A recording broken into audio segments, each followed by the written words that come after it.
I'd like to call this hearing to order this morning.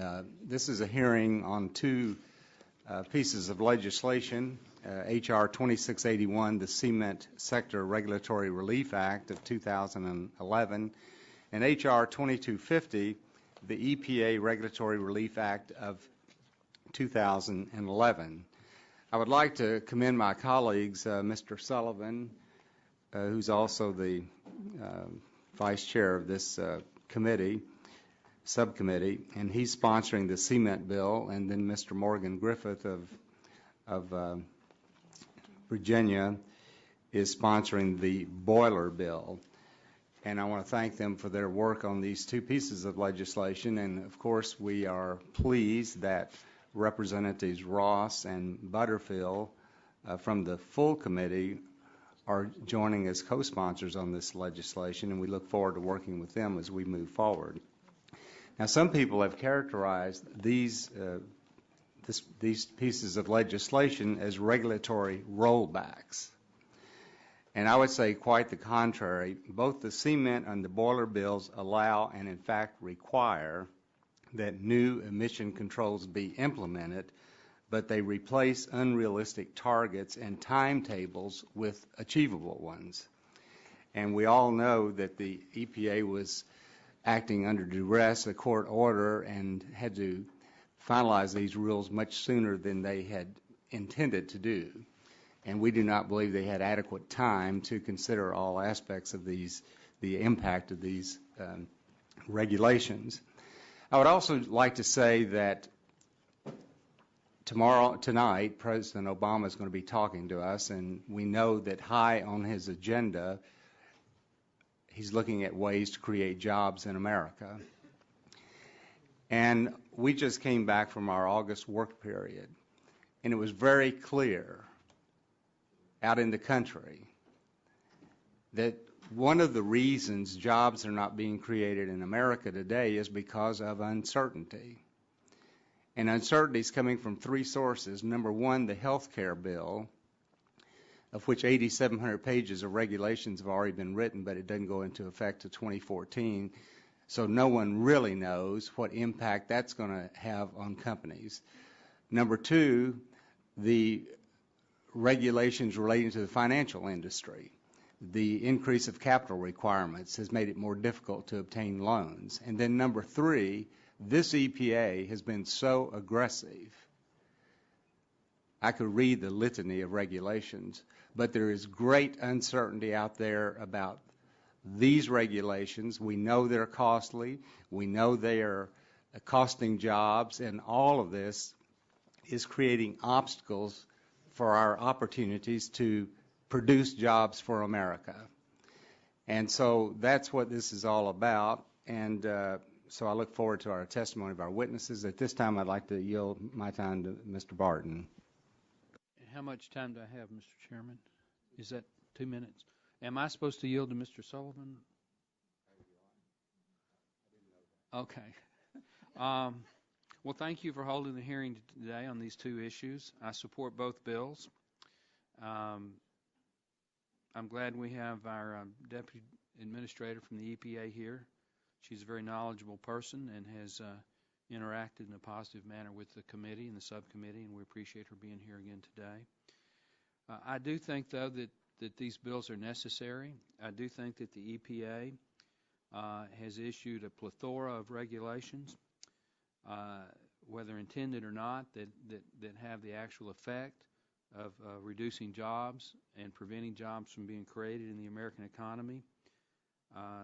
That is not to say that there might not be some good that would come out of implementation of these regulations, but I think it is yet to be determined that that good would offset the negative immediate cost in terms of economic decline and loss of jobs. So I look forward to the hearing from our witnesses, and I certainly look forward to hearing Ms. McCarthy's testimony.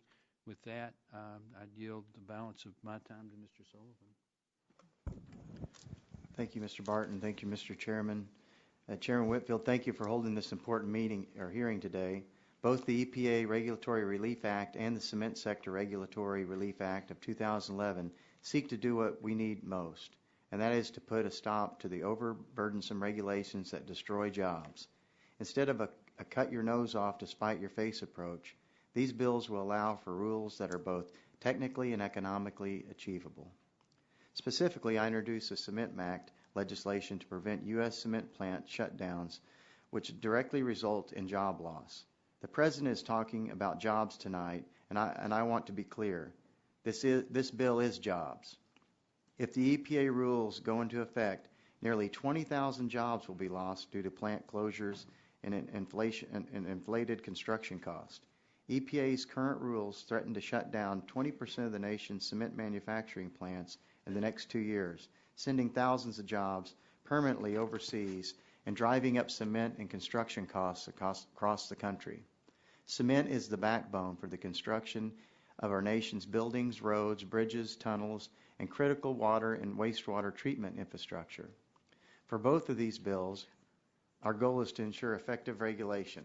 And I need to wrap up, she says. So I have 4 letters I'd like to introduce to this committee, and it's from the International Brotherhood of Boilermakers, Iron Shipbuilding, and Blacksmith Forgers and Helpers, the National Association of Manufacturers, 25 members of the U.S. Senate, and the U.S. Chamber of Commerce. And I'd like to submit these 4 letters in support of the Cement Sector Regulatory Relief Act for the record. Without objection. Thank you. This time I recognize the ranking member of the full committee, the gentleman from California, Mr. Waxman, for his opening statement. Thank you, Mr. Chairman. Cancer, birth defects, brain damage. We have long known that toxic air pollutants such as mercury, arsenic, dioxin, lead, and PCBs can cause these serious health effects. So when Congress passed the Clean Air Act in 1970, we included Section 112 to address the public health threat posed by hazardous air pollutants. EPA was required to regulate substances that even at low levels of exposure cause cancer, reproductive disorders, neurological effects, or other serious illnesses. Unfortunately, over the next 20 years, it became clear that the 1970 law was not working. Out of the scores of known toxic air pollutants, only 8 pollutants were listed as hazardous and only 7 were regulated. In 1986, industry reported more than 70% of pollution sources were using no pollution controls. In 1990, we fixed Section 112 on a bipartisan basis to deliver the public health protections the American people wanted. The new program was designed to make EPA's job simpler. Instead of requiring laborious pollutant-by-pollutant risk assessments, Congress listed 187 toxic air pollutants and directed EPA to set standards for categories of sources. The standards have to require use of the maximum achievable control technology. For existing sources, this means that the emission standards has to be at least as clean as the average emissions level achieved by the best performing 12% of similar sources. This approach has worked well. EPA will testify today that industrial emissions of carcinogens and other highly toxic chemicals have been reduced by 1.7 million tons each year through actions taken by more than 170 industries. EPA has reduced pollution from dozens of industrial sectors, from boat manufacturing to fabric printing, from lead smelters to pesticide manufacturing. But a few large source categories still have not been required to control toxic air pollution due to delays and litigation. These include utilities, industrial boilers, and cement plants. EPA's efforts to finally reduce toxic air pollution from these sources are long overdue. The bills we consider today would block and indefinitely delay EPA's efforts to make good on a 40-year-old promise to the American people that toxic air pollutants would be controlled. They would also rewrite the MACT standard once again, this time to weaken the protections and set up new hurdles for EPA rules. We're told that these bills simply give EPA the time they requested to get the rules right. That's nonsense. EPA asked the court to allow them until April 2012 to issue the boiler rules. The boiler bill nullifies the existing rules and prohibits EPA from issuing new rules before March 2013 or later, assuming enactment this year. The bill also allows an indefinite delay after that by eliminating the clean air deadlines for rulemaking and setting no new deadlines. The cement bill contains the same nullification of existing rules, prohibition on rulemaking, and indefinite delay of new rules. Even though the cement rules are already final and in effect, and EPA never asked for additional time for those rules. On top of these delays, the bills would delay air quality improvements for at least 5 years after any rules were issued and potentially far longer. In fact, there's no limit in the bill for how long sources may have to comply. That means that infants and children in our communities will continue to be exposed to mercury and carcinogens from these facilities until 2018 or later. And we're told these bills provide direction and support for EPA to add flexibility and make the rules achievable. In fact, the language is ambiguous, and an argument could be made that Section 5 of the bills overrides the existing criteria for setting air toxic standards. If so, those changes are dramatic. Instead of setting numeric emissions limits, EPA could be required to set only work practice standards.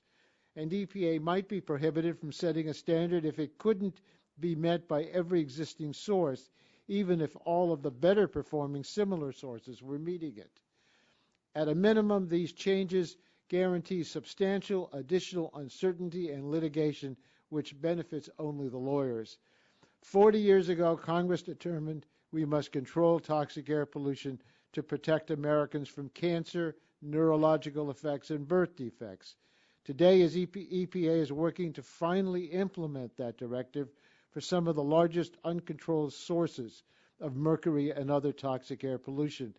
These bills would stop those efforts, allowing Americans to continue to breathe toxics for years or decades. That would be shameful. I hear my Republican colleagues say, jobs, jobs, jobs. Let me repeat, birth defects, cancer, neurological diseases, unborn babies that will be killed from mercury, newly born babies that will be poisoned by these toxic air pollutants. If that's the legacy the Republicans want, it's a legacy I want no part of. Yield back my time. This time I recognize the gentleman from Virginia, Mr. Griffith, for a 5-minute opening statement. Thank you, Mr. Chairman. I would like to yield 1 minute of my time to the gentlelady from Washington, Ms. McMorris-Rogers. Thank you for yielding. And like my colleagues, I have spent the last 5 weeks holding town halls, roundtable discussions, talking with small business owners, farmers, manufacturers, technology companies.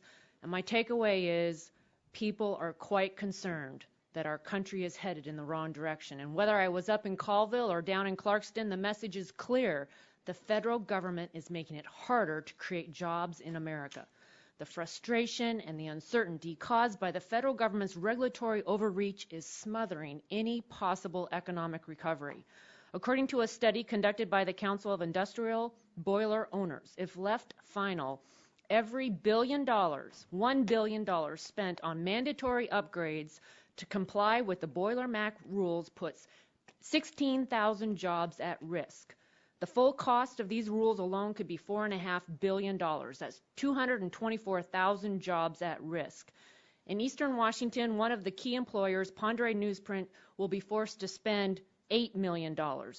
That's money that they won't spend hiring new workers. I thank the chairman for moving forward on these bills and look forward to the testimony. Claiming back my time, Mr. Chairman, I would also yield 1 minute to the gentleman from Texas, Mr. Olson. I thank my colleague, and thank you, Mr. Chairman, for holding this hearing to discuss 2 important pieces of legislation that would help rein in an environmental protection agency that is out of control and out of touch with reality. The EPA continues to move at full speed ahead with their politically motivated agenda to eliminate affordable and reliable fuel from our nation's energy portfolio. The overly burdensome regulations that we will discuss today truly reveal this administration's disregard for our jobs crisis. Left unchecked, these EPA regulations will result in more businesses closing their doors and even more American jobs shipped overseas.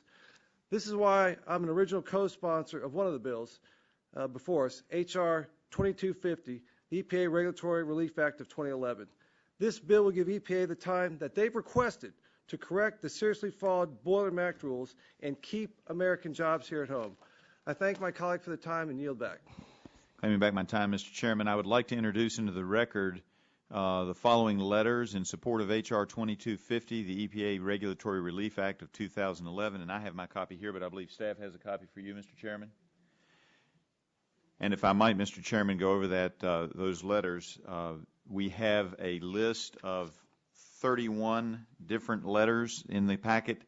The first one is the National Association of Manufacturers, which has 292 signatories from different industry groups, the American Chemical Council, the American Forest and Paper Association. These are separate letters I'm going over now.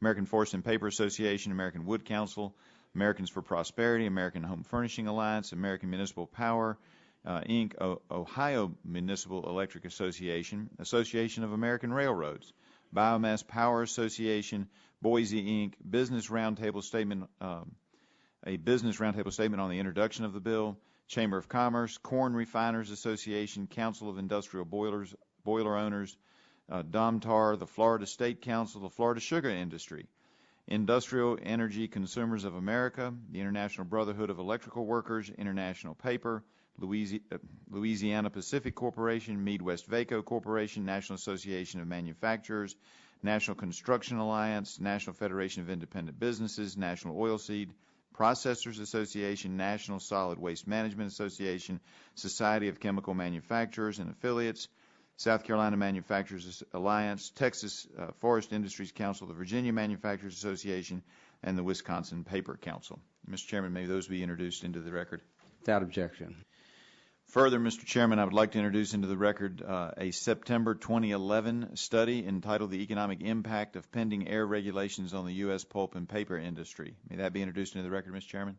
Without objection. Mr. Chairman, all of these groups are concerned because of jobs. There is no question about that. And in fact, the study that I just put in shows that a threat that the bills, if not enacted, Boiler MAC threatens 20,000 jobs, 18% of the industry, and roughly 36 pulp and paper mills. As you know, my district includes pulp and paper mills, chemical processors. We have employees who work at cement factories. These are extremely important bills. The EPA has gotten to a point where they are killing jobs, whether they mean to or not. They may not see that as a concern, but to the American people, it's a great concern. And in regard to the health concerns, Mr. Chairman, we're not unsympathetic to health concerns, but we'd like to see evidence that actually shows that these regulations would, in fact, not extrapolated theories or models, but would, in fact, cause the problems that the previous gentleman referenced. And then there's the concern that I'm always raising, and in fact had a little amendment in that many of my colleagues on the other side agreed to, that would actually ask for a study of what the impacts are of the pollution coming from overseas in the airstream to the United States of America. And in part because we've put so many regulations on our businesses, many of those jobs have moved to countries where the regulations are nowhere near what we have. Thank you, Mr. Chairman, and I appreciate the time. Thank you. Mr. Rush is on his way here. His plane was delayed, and when he arrives, we'll give him an opportunity to make an opening statement. But at this time, I'd like to proceed with the panel. And our first panel, we have the Honorable Gina McCarthy, who's the Assistant Administrator, Office of Air and Radiation, U.S. Environmental Protection Agency. And Ms. McCarthy, we welcome you here today. I would like to say that John Shimkus and I do appreciate your taking time to have a conference call with us relating to some specific problems of the Prairie State plant, and we thank you for working with us on that important project. Now, I would also want to point out something else to you. On Wednesday, August 24th, over 2 weeks ago, we talked to EPA about this hearing today. And you all had plenty of advance notice about this hearing. We also accommodated the request that EPA would be the sole witness on the first panel of this hearing. The two pieces of legislation that we are considering today are a mere 15 pages total, so there's not that much to prepare for. And our committee has expressly requested and required that witnesses' testimony be submitted 2 working days in advance of the hearing to give us an opportunity to review it completely and make these hearings more meaningful. And we received your testimony last night at 7 o'clock. And this really is not acceptable. It does not allow us the time to prepare, and I hope that you would talk to your staff or whoever is responsible for this to make sure in the future when we have these hearings that we're able to get the testimony at least 2 days in advance. So at this time, Ms. McCarthy, I'd like to recognize you for your opening statement. Thank you, Chairman Whitfield. First of all, you're more than welcome for the work on Prairie State. Thank you, and thank Congressman Shimkus for bringing that to my attention. It worked out very well, I think, for the environment and the company, so thank you so much. And let me apologize for the tardiness of my testimony. Regardless of who's responsible, it's my responsibility to see that we meet the needs of the committee, and I will take my personal attention will go to that in the future, so I apologize for that. So Chairman Whitman and members of the subcommittee, first of all, thank you for inviting me here to testify. The administration has major concerns with these 2 bills. They are a clear attempt to roll back public health protections of the kind that have been in place as part of the Clean Air Act for decades. For 40 years, the Clean Air Act has made steady progress in reducing air pollution. In the last year alone, programs established since 1990 are estimated to have reduced premature mortality risks equivalent to saving over 160,000 lives. They've also enhanced productivity by preventing 13 million lost workdays and kept kids healthy and in school, avoiding 3.2 million lost school days. History has shown repeatedly that we can clean up pollution, create jobs, and grow our economy. Since 1970, key air pollutants have decreased more than 60%, while our economy has grown by over 200%. Every dollar we spend cleaning up the air has given us over $30 in benefits. EPA standards to limit air toxic emissions from boilers, incinerators, and cement kilns continue that success story. Today's bills, which directly attack the core of the Clean Air Act, raise a number of serious issues. Most importantly, they would indefinitely delay the important health benefits from national limits of air toxic pollution, including mercury, which can result in damage to developing nervous systems of unborn babies and young children, impairing children's ability to think and to learn. These bills do not simply give EPA more time to finalize new rules. Rather, they would prohibit EPA from finalizing replacement rules prior to at least as early as March 2013 at best. It would prohibit EPA from requiring compliance until at least 5 years after the rules are finalized, and it would fail to set any new deadlines for either EPA action or for compliance. Combined, these provisions make it clear that the authors have no time in mind for when these delayed public health benefits would be delivered to American families. Just to be clear, the timeline in the boiler bill is not what EPA told the court we needed. We asked for an April 2012 deadline, not a prohibition on finalizing standards prior to March 2013. We're currently reconsidering the boiler standards for major sources. We've stayed those standards. We've used administrative process to do that. We intend to finalize the reconsideration process by the end of April 2012. Both the boiler and cement bills would indefinitely delay important public health protections and would create minimum delays lasting at least 3 years for the boiler standards and almost 5 years for the cement standards. As a result, combined, even minimum delays in these bills would cause tens of thousands of additional premature deaths, tens of thousands of additional heart attacks, and hundreds of thousands of additional asthma attacks that would be avoided under the existing boiler and cement standards that we have either promulgated or will promulgate in the very near future. We also have serious concerns with Section 5 of each of these bills. The language is unclear, but we certainly anticipate that some in industry would argue that this section would substantially weaken the Act by overriding the current provisions for setting minimum max standards. The mere assertion that EPA regulations are job killers should not justify sacrificing these significant public health benefits. Some studies have found that the Clean Air Act actually increased the size of the U.S. economy because of lower demand for health care and a healthier, more productive workforce. Another study found a small net gain in jobs due to additional environmental spending in the 4 industries studied. EPA standards under the Clean Air Act will encourage investments in labor-intensive upgrades that can put current unemployed Americans back to work. These standards at issue today will provide public health benefits without imposing hardship on American economy or jeopardizing American job creation.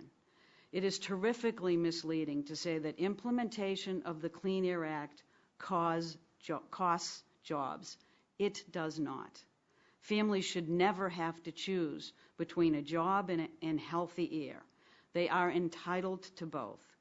And as the President recently said, the administration would continue to vigorously oppose efforts to weaken EPA's authority under the Clean Air Act or dismantle the progress we have made. I look forward to taking any questions, and thank you for the opportunity. Thank you, Ms. McCarthy. Of these 5 rules, of course, EPA itself went to the courts and asked for additional time in 3 of them. And all this legislation does, it gives you 15 months to repropose and finalize these rules. So it's not like we're saying never implement them. But let me ask you a question. In your time at EPA, has there ever been a time on a proposed regulation that the cost exceeded the benefits that you're aware of? In hindsight, I do not know of one, no. Okay. And you asked me about the exact cost, the cost as it's borne out. But and as far as you know, you're not aware of one. The bills that I am familiar with have proven to be much less expensive than anticipated, and the benefits have been significant. Now, you made the comment that these regulations do not cost jobs, and I maybe missed part of it, but even your own estimates on the cement rule says that it will cost at least up to 1,500 jobs. Well, let me clarify the job numbers, because what we see is that because of the sensitivities of the modeling, we both project that there could be some losses and some gains, but we look for the central estimate of what we actually anticipate will be the end result. How do you calculate the cost of a job lost? There are actually peer-reviewed models and standards that we use, and we go through the interagency process to ensure do you know what we the are figure, complying with the executive order. Do you know what the figure is? I do not know, actually. Okay. Do you consider the cost of lost health benefits created by a job loss? I do not know the answer to that question. What I do know, Mr. Chairman, is we do a complete regulatory impact analysis that looks at direct economic impacts. In the immediate future, the immediate past, this administration has really stepped up in terms of doing additional job analysis. Would you all sit down with us and go over with us the models that you use and the process that you use in determining cost and benefits? I will. All of the processes that we use are peer-reviewed. They're open to the public. They've been identified by the administration as those that are most appropriate, and they're available to everyone to take a look at. And when you make these comments that we're going to prevent 18,110 cases of asthma in the future, that really sounds pretty subjective to me and to most people. So I think there are some legitimate concerns here about cost-benefit analysis, and particularly when you've said yourself, since you've been at EPA, the costs have never exceeded the benefits. On the Boiler MAC, for example, the industry itself says that there's going to be $14.4 billion in new costs. that there's at risk 224,000 jobs. On the cement, they say capital cost $3.4 billion plus $2 billion additional capital cost for the incinerator rule. Threatened shutdown of 18 plants by 2013 and 4 additional plants by 2015. The two rules combined directly threaten up to 4,000 jobs by 2015 and indirectly 12,000 jobs. And all the literature that I've ever read talks about when people lose jobs, it has an impact on the health care of them and their families. And as far as I know, EPA has never considered the cost of additional health care required because someone loses a job. And I don't understand how that is possible, why that is not a legitimate cost.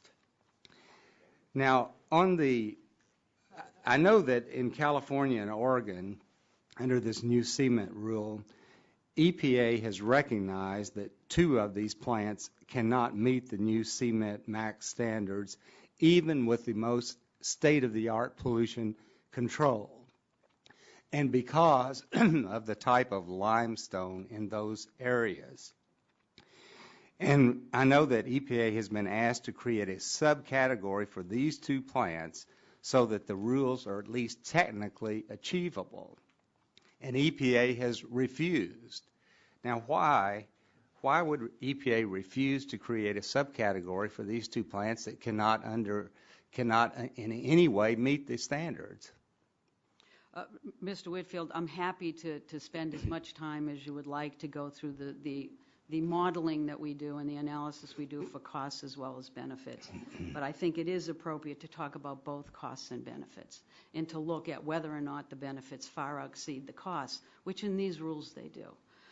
Secondly, in terms of the Portland cement, there were a couple of facilities that we actually worked with and we continue to work with closely. We've identified that there are significant opportunities for early reductions of mercury for those technologies with currently available technologies, and they are now working with us in terms of what other technology advances may be available to them so that we can ensure that they will be in compliance and we can make sure that that rule for them becomes achievable.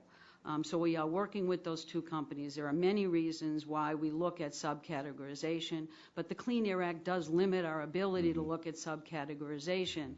And it does so in order to make sure that we are advancing the right technologies moving forward where we're dealing with the most toxic pollution that we have and the impacts associated. I would just make one comment, and my time's expired, but you've talked about mercury, Mr. Waxman's talked about mercury. It's my understanding the benefits that the reduction in mercury was not even included in the benefits. The benefits comes from the reduction of particulate matter. The benefits were not, the benefits to mercury were not calculated. That's the benefits to particulate matter so outweighed the costs that it wasn't worth the effort, frankly.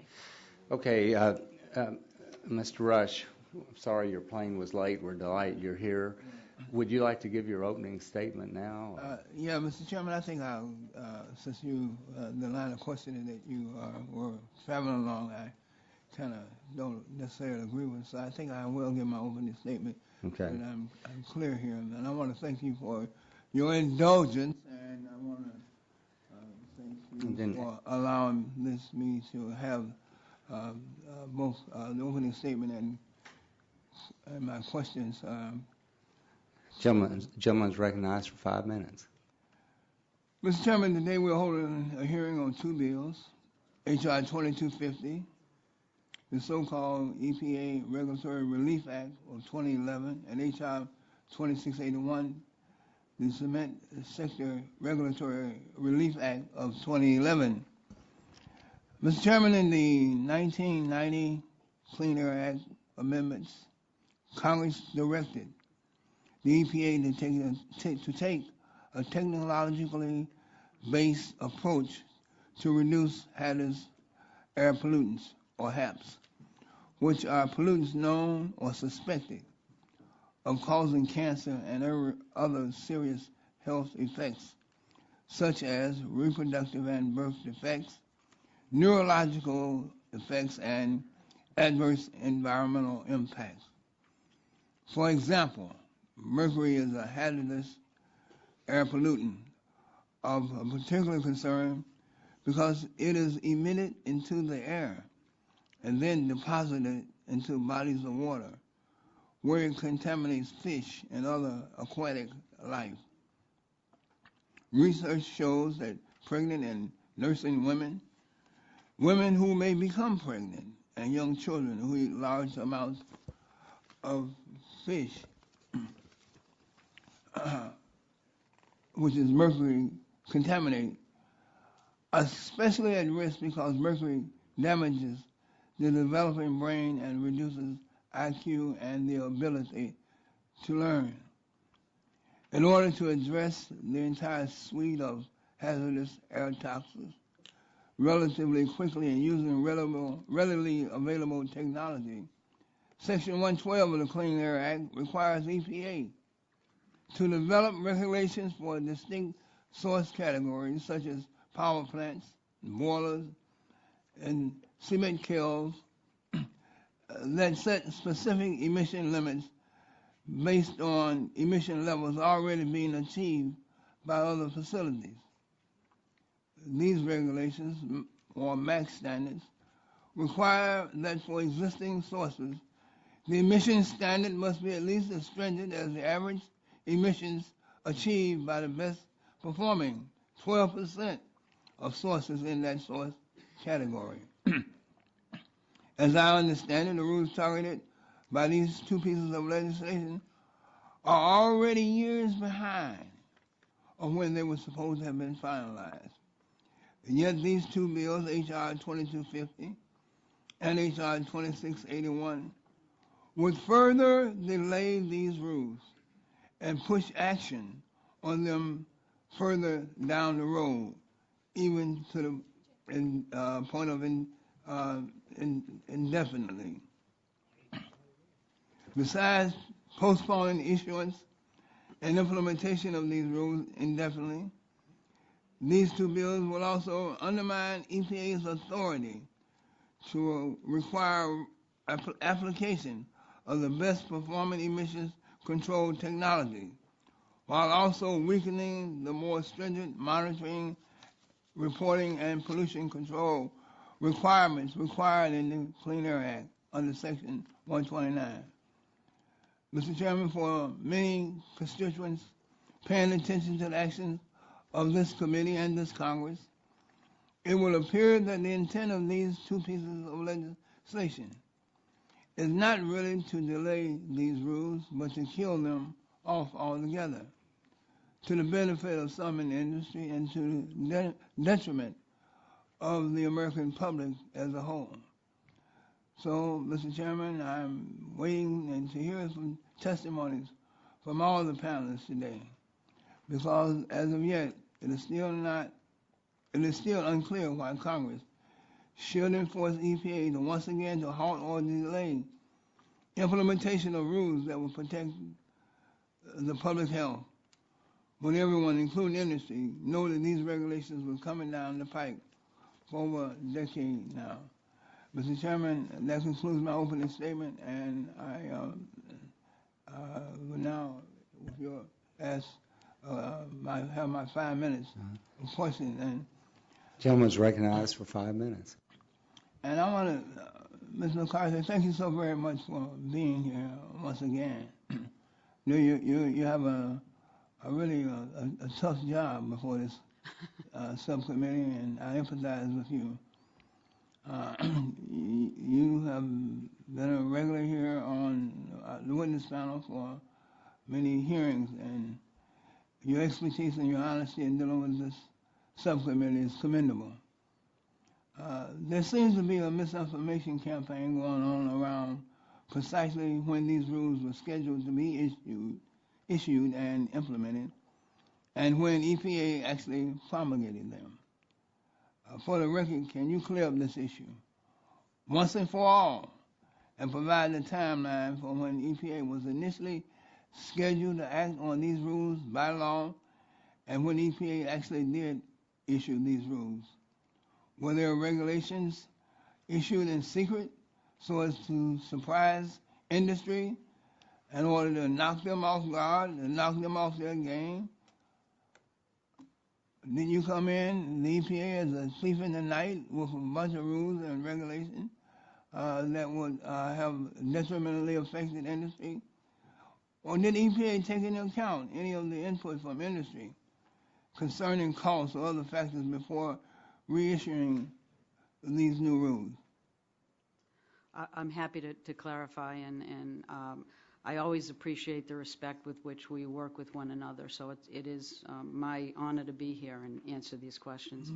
I would just clarify that the administration actually promulgated the rules associated with Portland cement in August of 2010.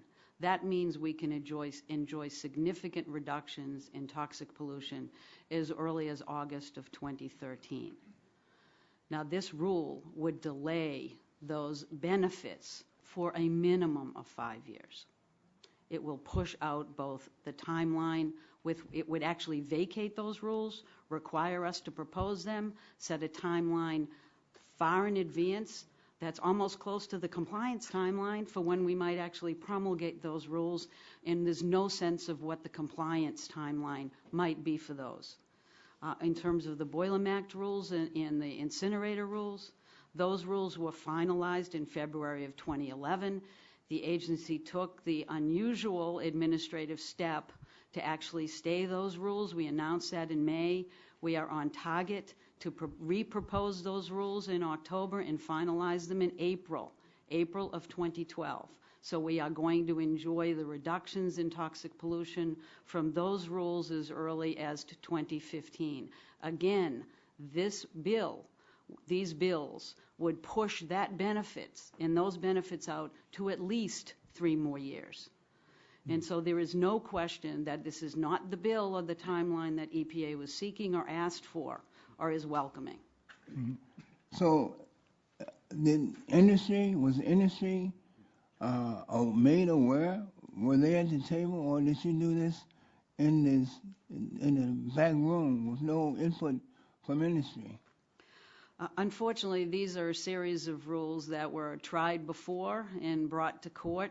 They are rules that have been long overdue. The 1990 Clean Air Act expected them to be done in 2000, and here we are in 2011 continuing to debate just the timeline.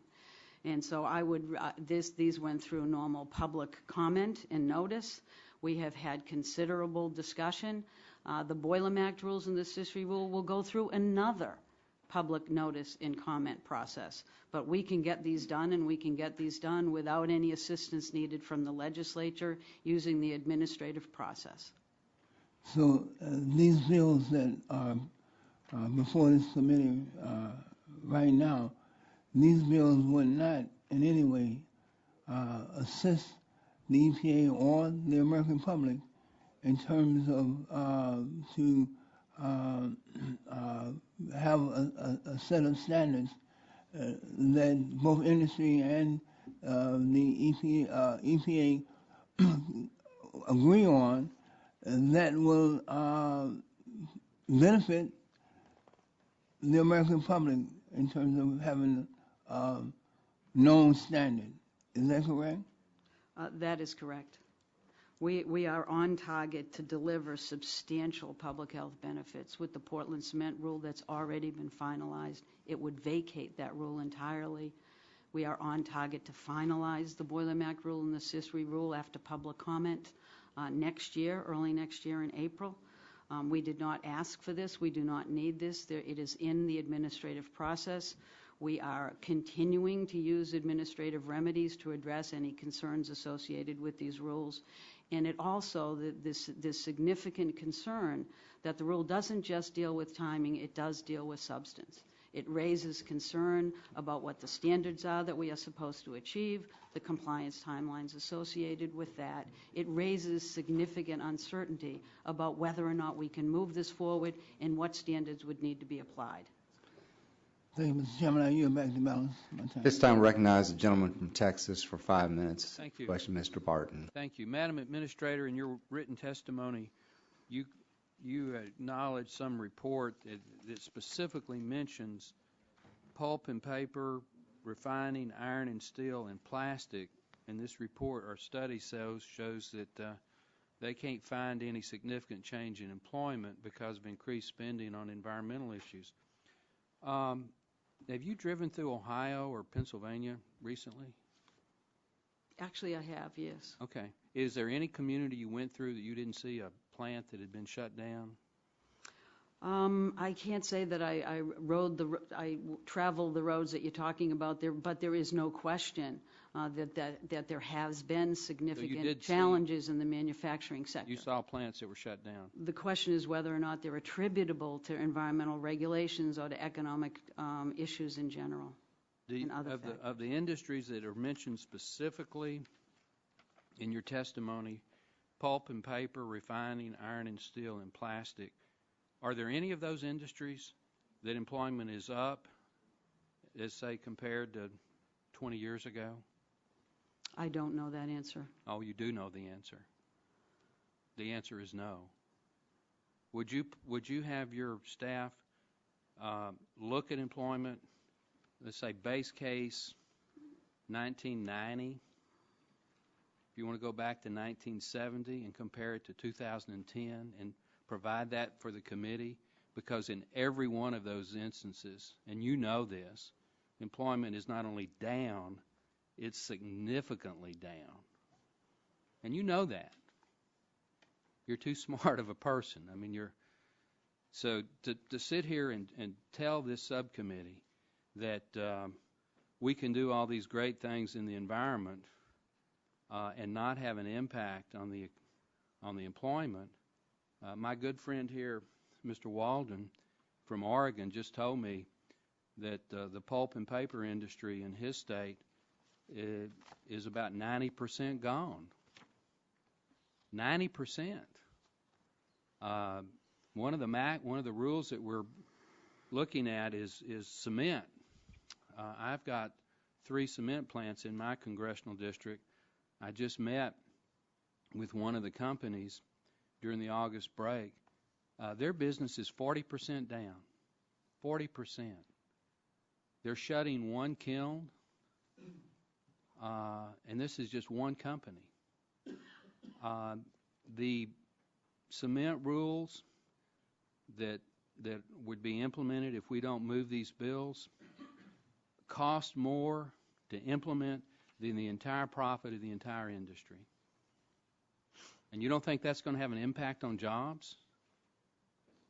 Now, on the other hand, the health benefits, my good friend Mr. Waxman talked about all the potential negative impacts of mercury and some of these other pollutants, and those are real.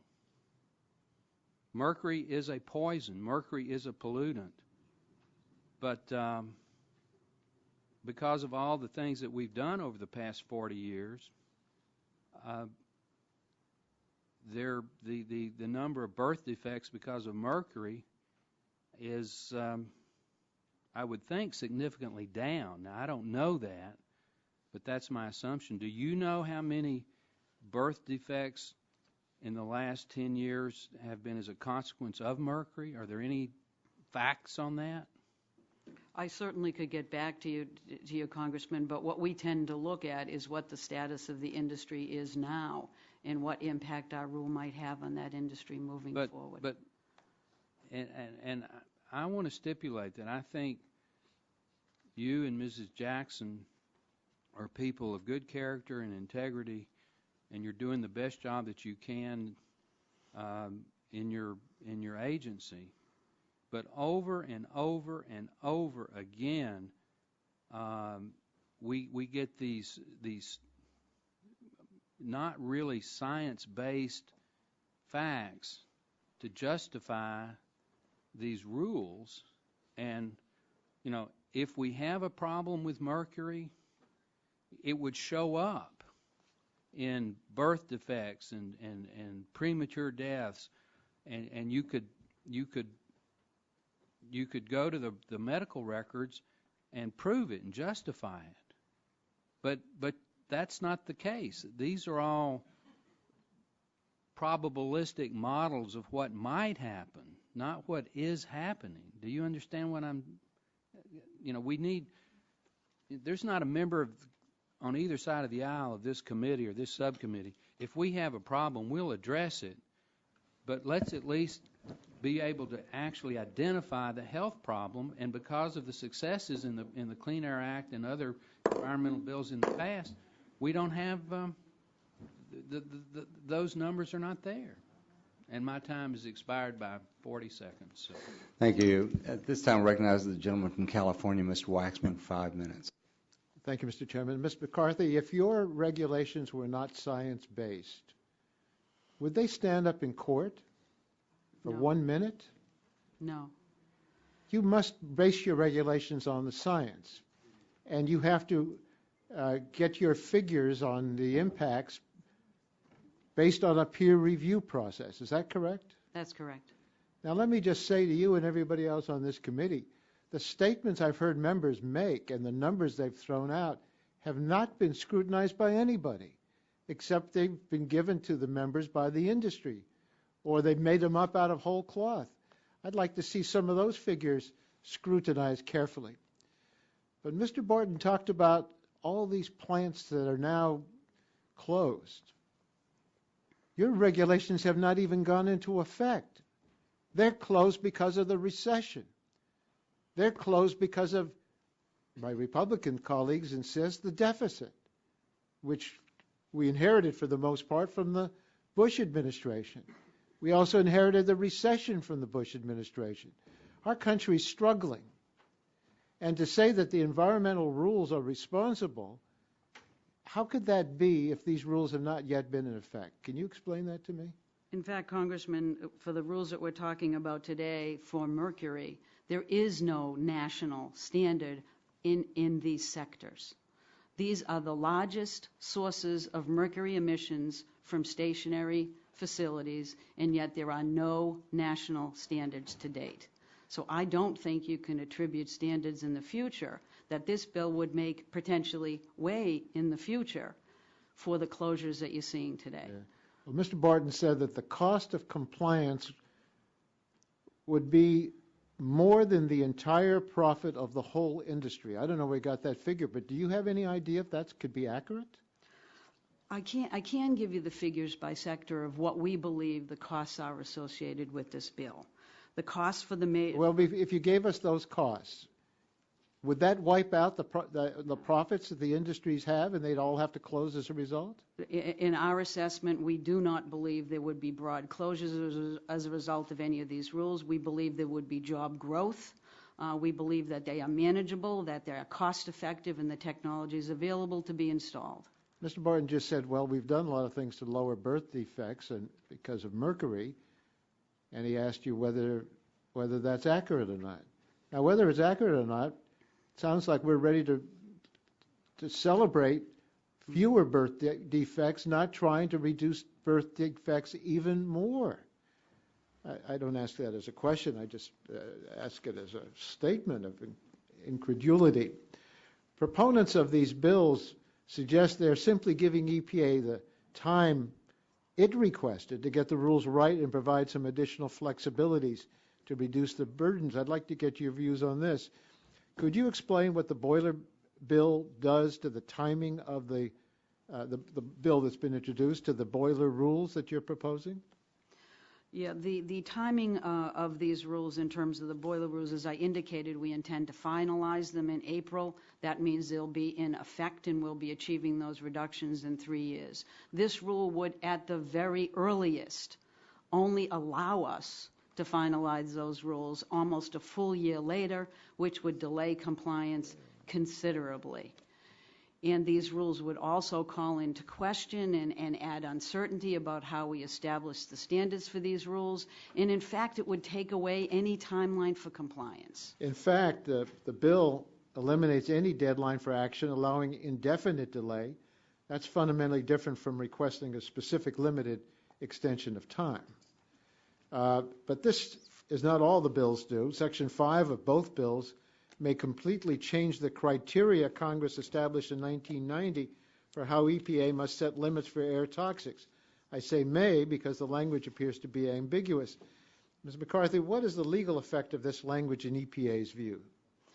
Well, we are clearly concerned that it would raise legal uncertainty. We're concerned that industry would argue that these provisions modify or supersede existing Clean Air Act provisions that have governed these toxic standards since 1990. In particular, we're anticipate that industry would argue that EPA would be required to set standards below the current max floor and to use a different process for setting that standard, one that identifies the least burden option. I don't even know who that burden would be assessed for. Would it be the regulated industry or the breathing public? In the case of the bill, it says require the least burdensome regulations, including work practice standards. Current law allows work practice standards only if the administrator decides a numeric emissions limit is not feasible. Maybe you can help us to make heads and tails of this. If the new language does not trump the current law, would it have any effect? In other words, in the boiler rule, is there a situation where EPA determined a numeric standard wasn't feasible but still refused to work practice standards? No, in fact, between proposal and final, we made a determination on the basis of comments that there were boilers where limits were not feasibly achieved, and we have gone to work practice standards. And if it does trump the current law, would EPA be able to set numeric emission limits for any pollutants from any boilers? It's unclear. Thank you, Mr. Chairman. This time, recognize the gentleman from Oklahoma, Mr. Sullivan, 5 minutes. Thank you, Mr. Chairman. Ms. McCarthy, I disagree with your statement that your testimony that H.R. 2681 halts Clean Air Act achievements. H.R. 2681 does not halt regulation of cement facilities. It does take the policy position that EPA is regulating too much, too fast, and that we need common sense rules to protect our communities, including the jobs they depend upon. The cement sector has expressed major concerns with the workability and the timeline for implementing EPA's recent Cement Act and related rules affecting cement kilns. Would you agree there are legitimate concerns about technical aspects of the cement sector rules? I would agree that concerns have been expressed, but I believe that the final rule is appropriate and necessary and can be achieved. Would you agree there are legitimate concerns that the compliance timeline for implementing the rules? I believe that a number of concerns have been expressed, but again, I believe the timelines can be achieved. EPA stayed the major source Boiler Act and the CISWI rule. Why have you not also stayed the Cement Act rule as well, given it is so intertwined with the CISWI rule? The Portland Cement Rule was finalized earlier. We do not believe that there was significant concern raised about any of the standards or how to achieve those that would warrant a stay. Unlike the Boiler Rule and the CISWI Rule, where we identified that there were significant changes between proposal and final that deserved to have additional public notice and comment. So that is why we have stayed those rules in order to achieve that notice and comment process and to finalize those expeditiously. That was not the case with Portland Cement, and it is highly unusual for the agency to stay a rule, and clearly there was no reason to do that for Portland Cement. How could you not have least concerns when you're going to shut down 18 plants, though? Why couldn't you? I'm not exactly sure where those numbers are coming from. I do believe in our economic analysis we indicated that the industry itself was facing low demand for its products, that there was significant challenges associated with that. We certainly in no way attributed closures of 18 facilities to these rules. EPA's Cement Act rule published in September 2010 affects 158 cement kilns located at cement plants throughout the United States. How many of those cement kilns currently meet the emission limits and other requirements established by this rule? Are there any? As far as I know, there are new facilities being constructed that will achieve those standards, but at this point I do not believe there is a single facility that is meeting the standards, most notably because most of them have not been under national standards, and they have not voluntarily decided to achieve these types of reductions. Does the administration have any concerns about the potential importing of cement as a result of forcing the idling or permanent shuttering of U.S. cement plants? The President has stated that new infrastructure projects, roads and bridges, will be a big part of his jobs package. Together with EPA's cement rules, are we supposed to build those roads and bridges with Chinese cement? Did you know that China already makes 28 times more cement than the U.S.? We actually did look at this issue when we developed our economic analysis, and it is in the records.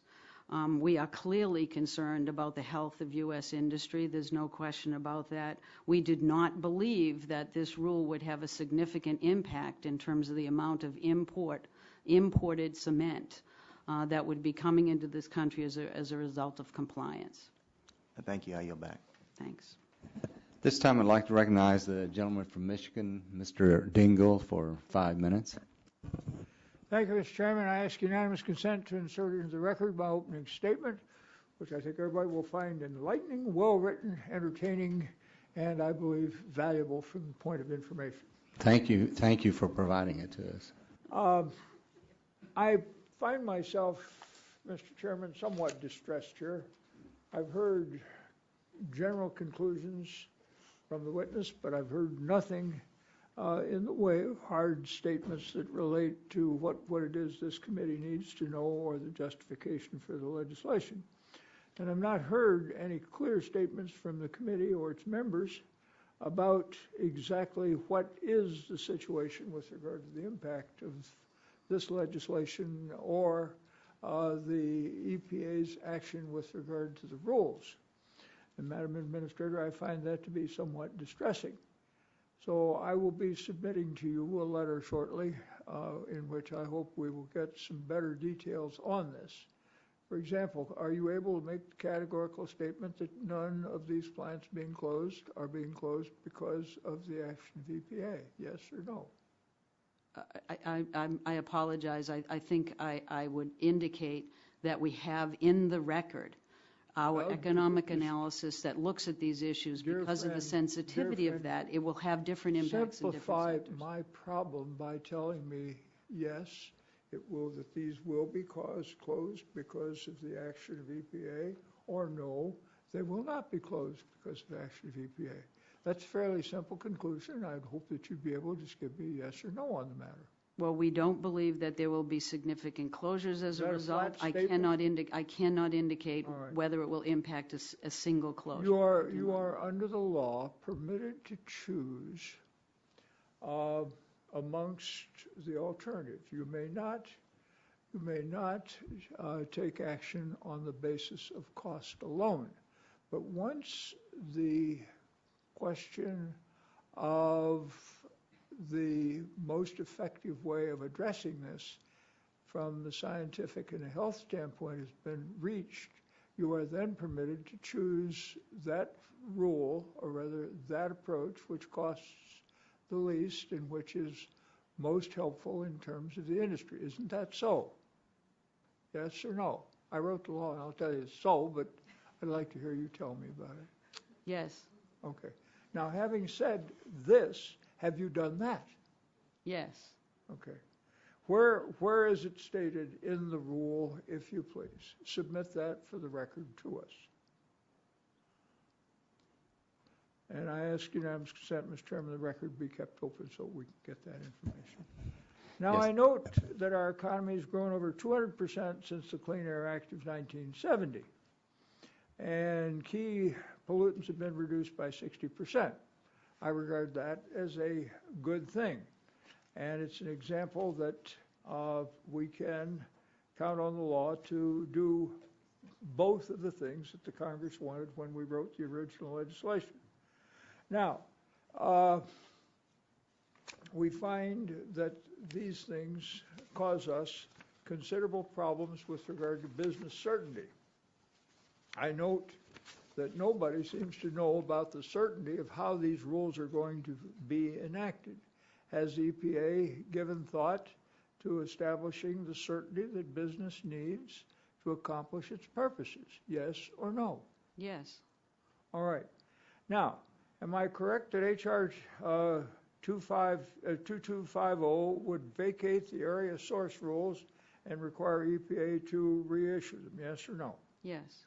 Area source boilers are smaller boilers, such as ones at hospitals and other institutional and commercial facilities. What is it that they would have to do under this rule?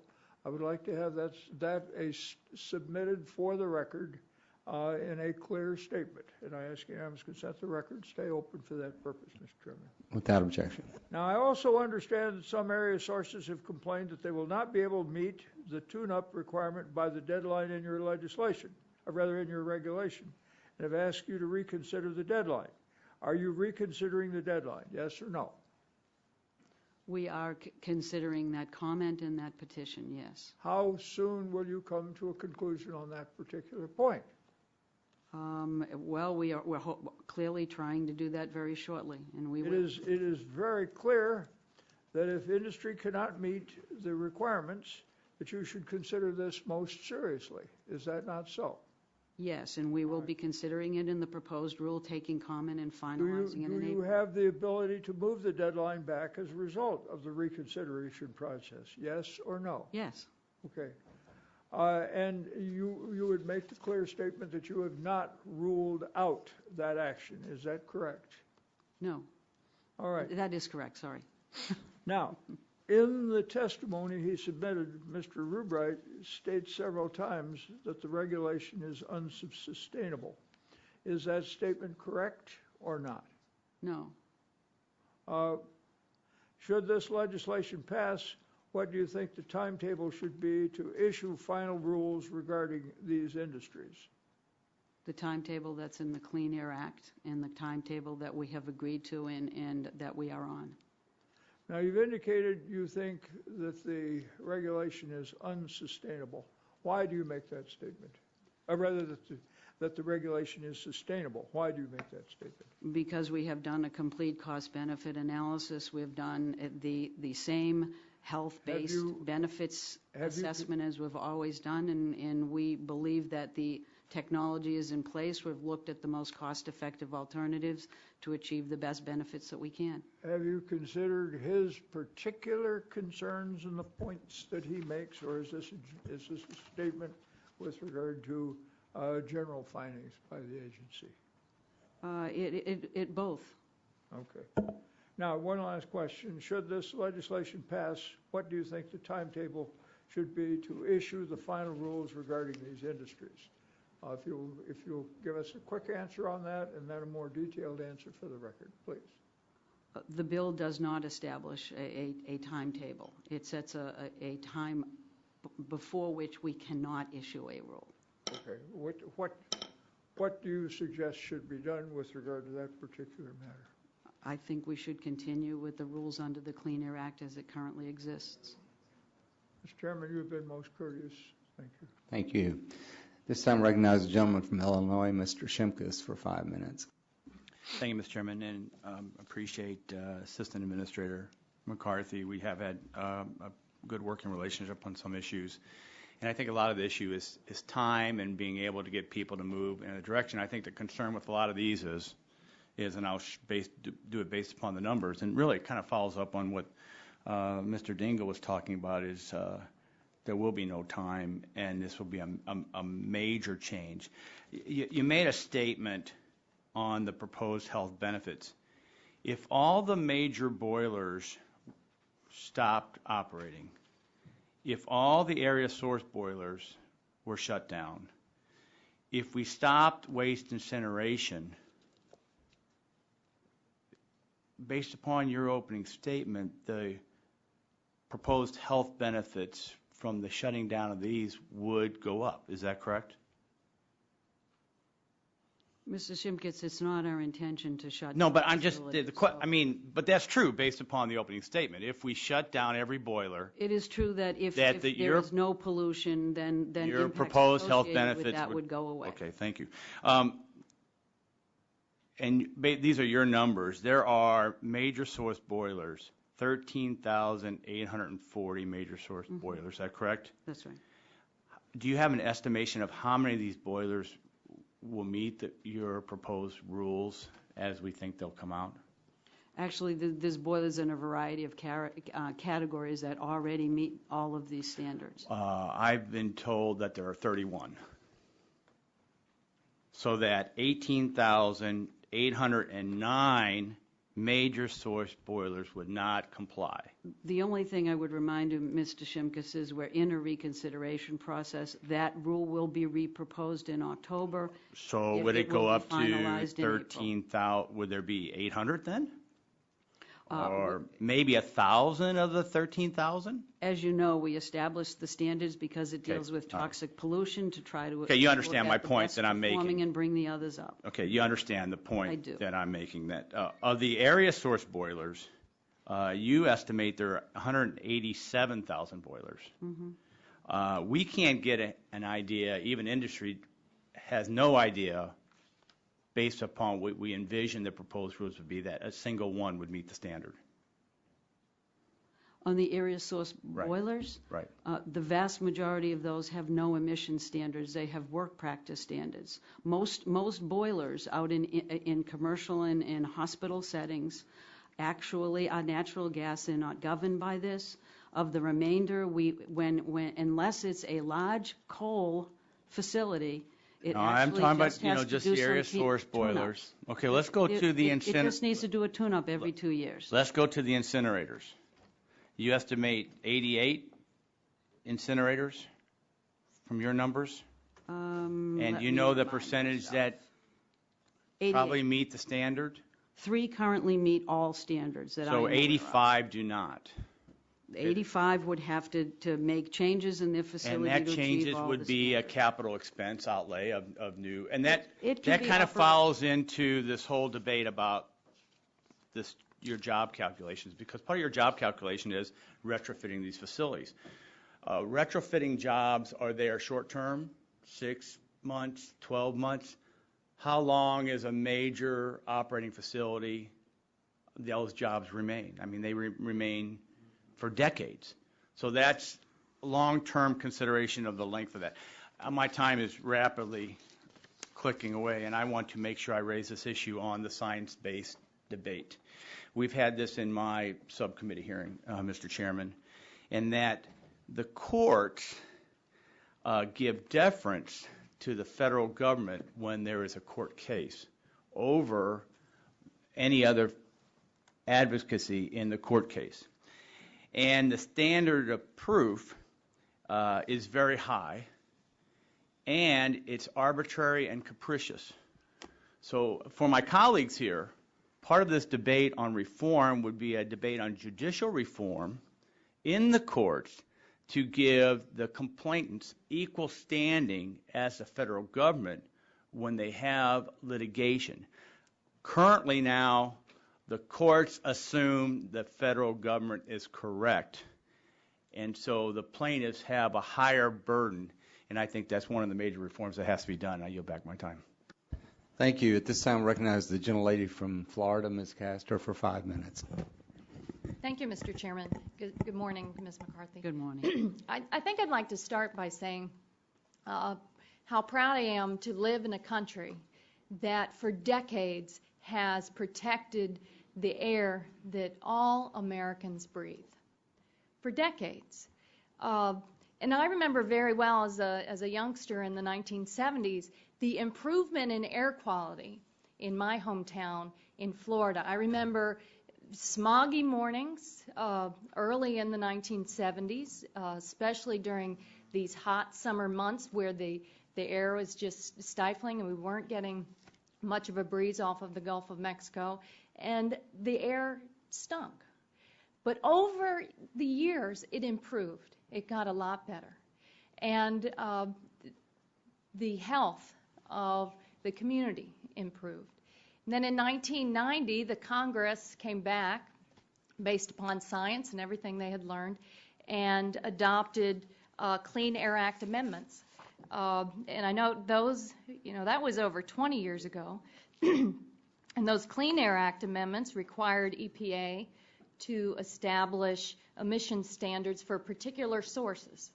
And they said, the Congress said to the EPA back in 1990, okay, you have 10 years to adopt standards for these particular sources. So that's by the year 2000, right? 11 That's right. years ago.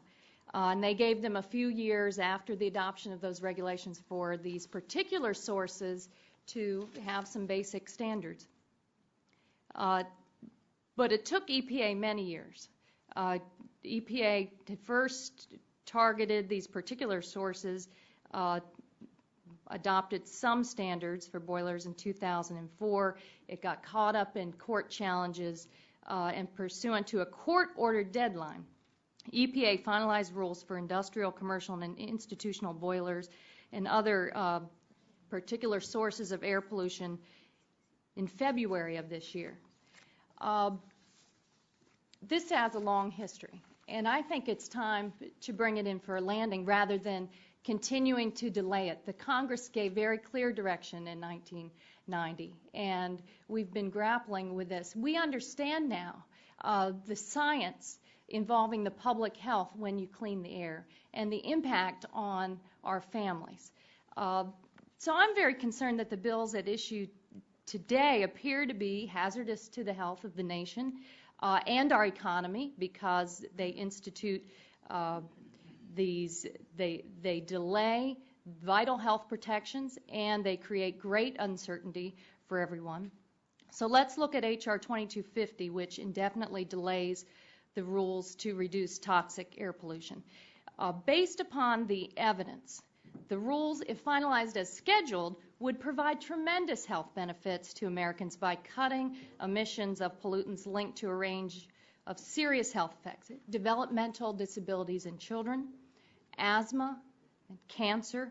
EPA estimates that these rules will avoid more than 2,600 premature deaths, 4,100 heart attacks, and 42,000 asthma attacks every year. I don't know about you all, but this is an epidemic in our country, the rates of asthma and heart disease. And people, we're all part of the solution. And I don't think we can turn a blind eye to this evidence. Ms. McCarthy, after the years that EPA has been gathering evidence from all corners, from industry, how would nullifying these rules now affect the public health, in your opinion? It would leave incredible public health benefits on the table, benefits that are significantly important to American families. And it would do so in clear recognition that for every dollar we spend on these rules, we are going to get $10 to $24 in benefits for people in terms of better health for them and for individuals and their families. There is no reason for it. We have administrative processes that we're going through. We are following the same notice and comment process that Congress intended. We should be allowed to proceed with these rules and to get the public health benefits, as delayed as they are, finally deliver them for the American family. And the statutory deadline originally that the Congress directed in 1990 was 2000.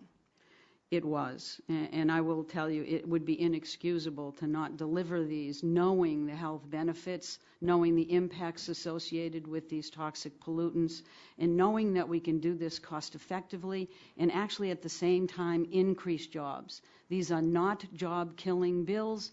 These are bills that will require investments, that will put people back to work, and that will grow the economy.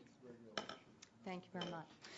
Gentleman from Oregon is recognized 5 minutes. Mr. I Wall. thank the chairman very much, and I welcome our witness today. I want to make a couple of comments.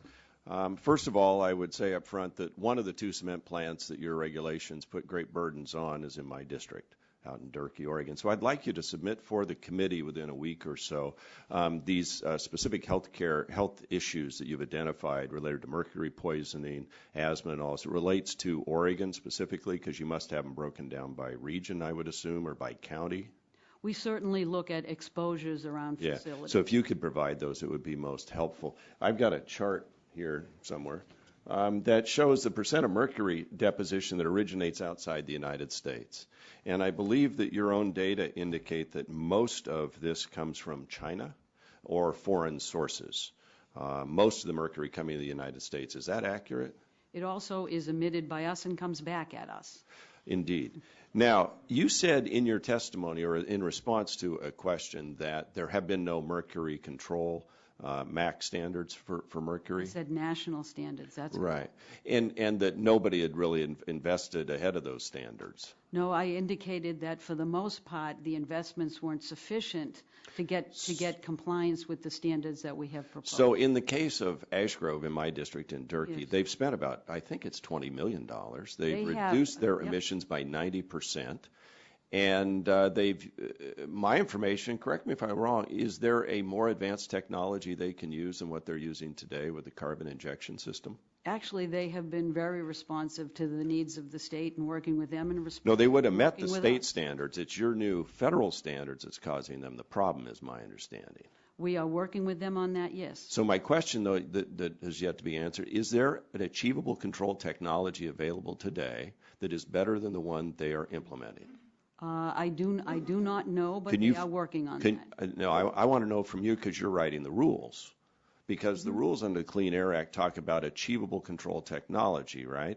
And in the committee report in 1990 in the Clean Air Amendments, the House report itself on page 328 of Part 1 stated the committee expects MAC to be meaningful so that MAC will require substantial reductions in emissions from uncontrolled levels. However, MACT is not intended to require unsafe control measures or to drive sources to the brink of shutdown. So I guess the question is, if you got two plants that because the mercury levels in limestone next to them exceed these standards you're setting, you may be driving the brink of shutdown. I mean, they've reduced 90%, but under your rules proposed, it'd be 98.4%. The facility that you're talking about has made substantial investments in technologies to achieve these mercury reductions. Right. They are continuing to do that. I understand that. I have every reason to believe that the Clean Air Act in this instance will behave exactly as history has shown us, which is to drive new technologies into the market and successfully achieve this. And today there is no technology superior to what they're using, is there? There are technologies that will achieve these. The challenge, to the 98.4%? The challenge, as you know, for this particular facility is the limestone quarry that they are using and the mercury content there.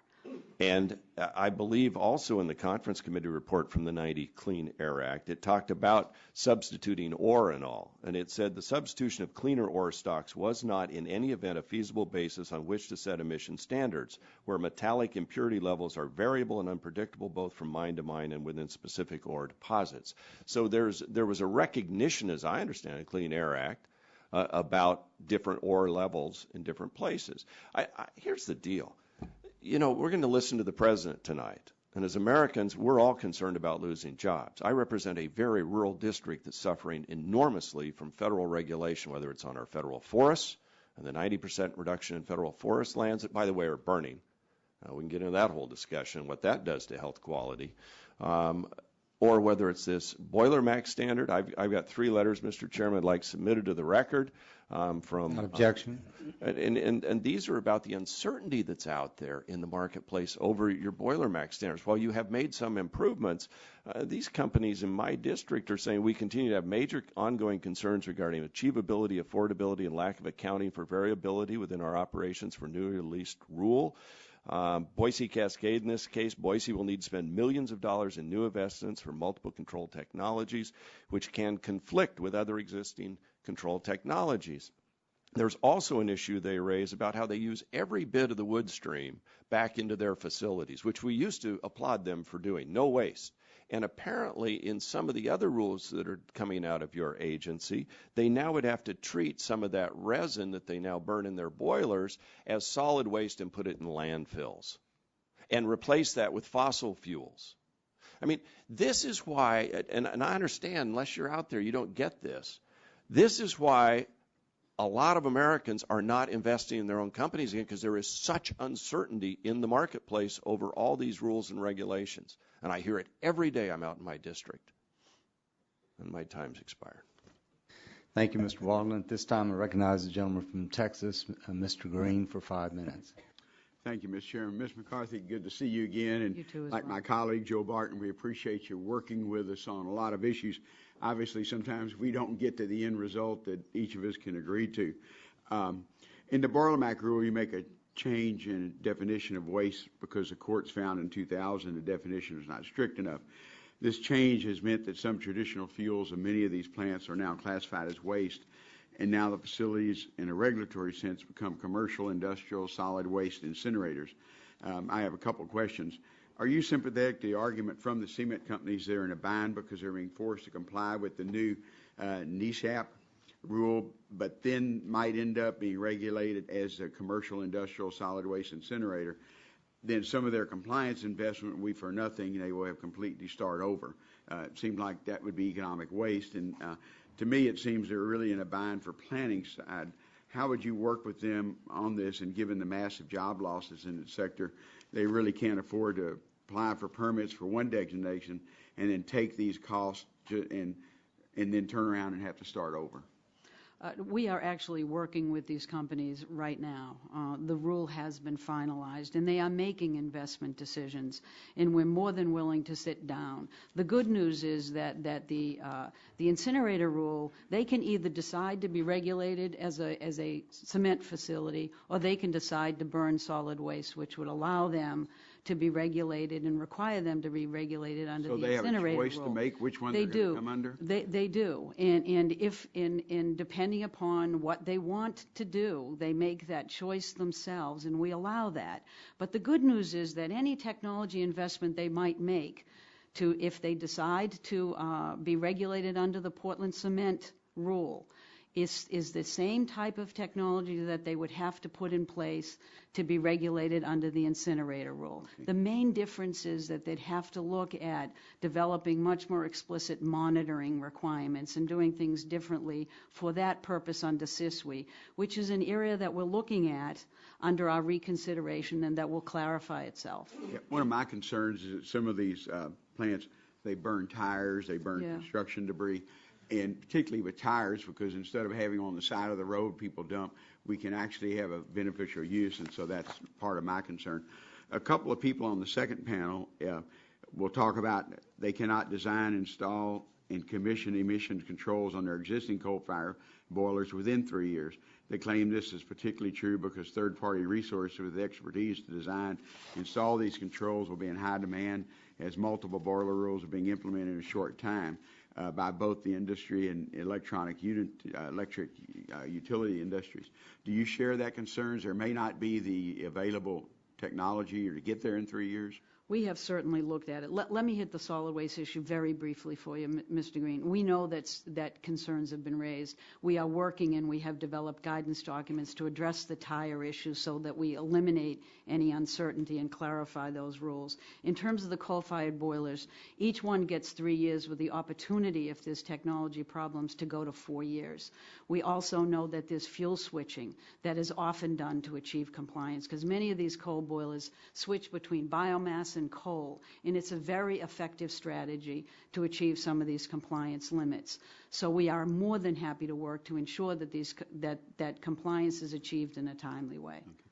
Todd Elliott from Celanese Corporation is here to testify on the second panel. In his testimony, he talks at length about some of their boilers at the Narrows, Virginia facility. I don't have Narrows, Virginia, but I do have Celanese plants in our district.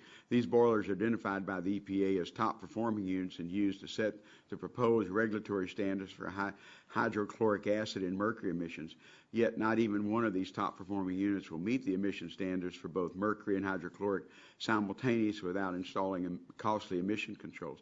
How is it they can be a top performer and yet not meet these new standards on a consistent level?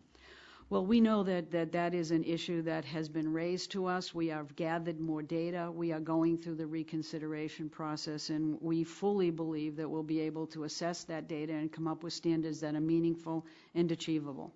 Okay. Hopefully we'll come to an agreement instead of some of our other issues. My last question, we have a plant that in addition to burning natural gas, burns refinery fuel gas, petrochemical Yes. processed fuel gas, and their boilers and process heaters.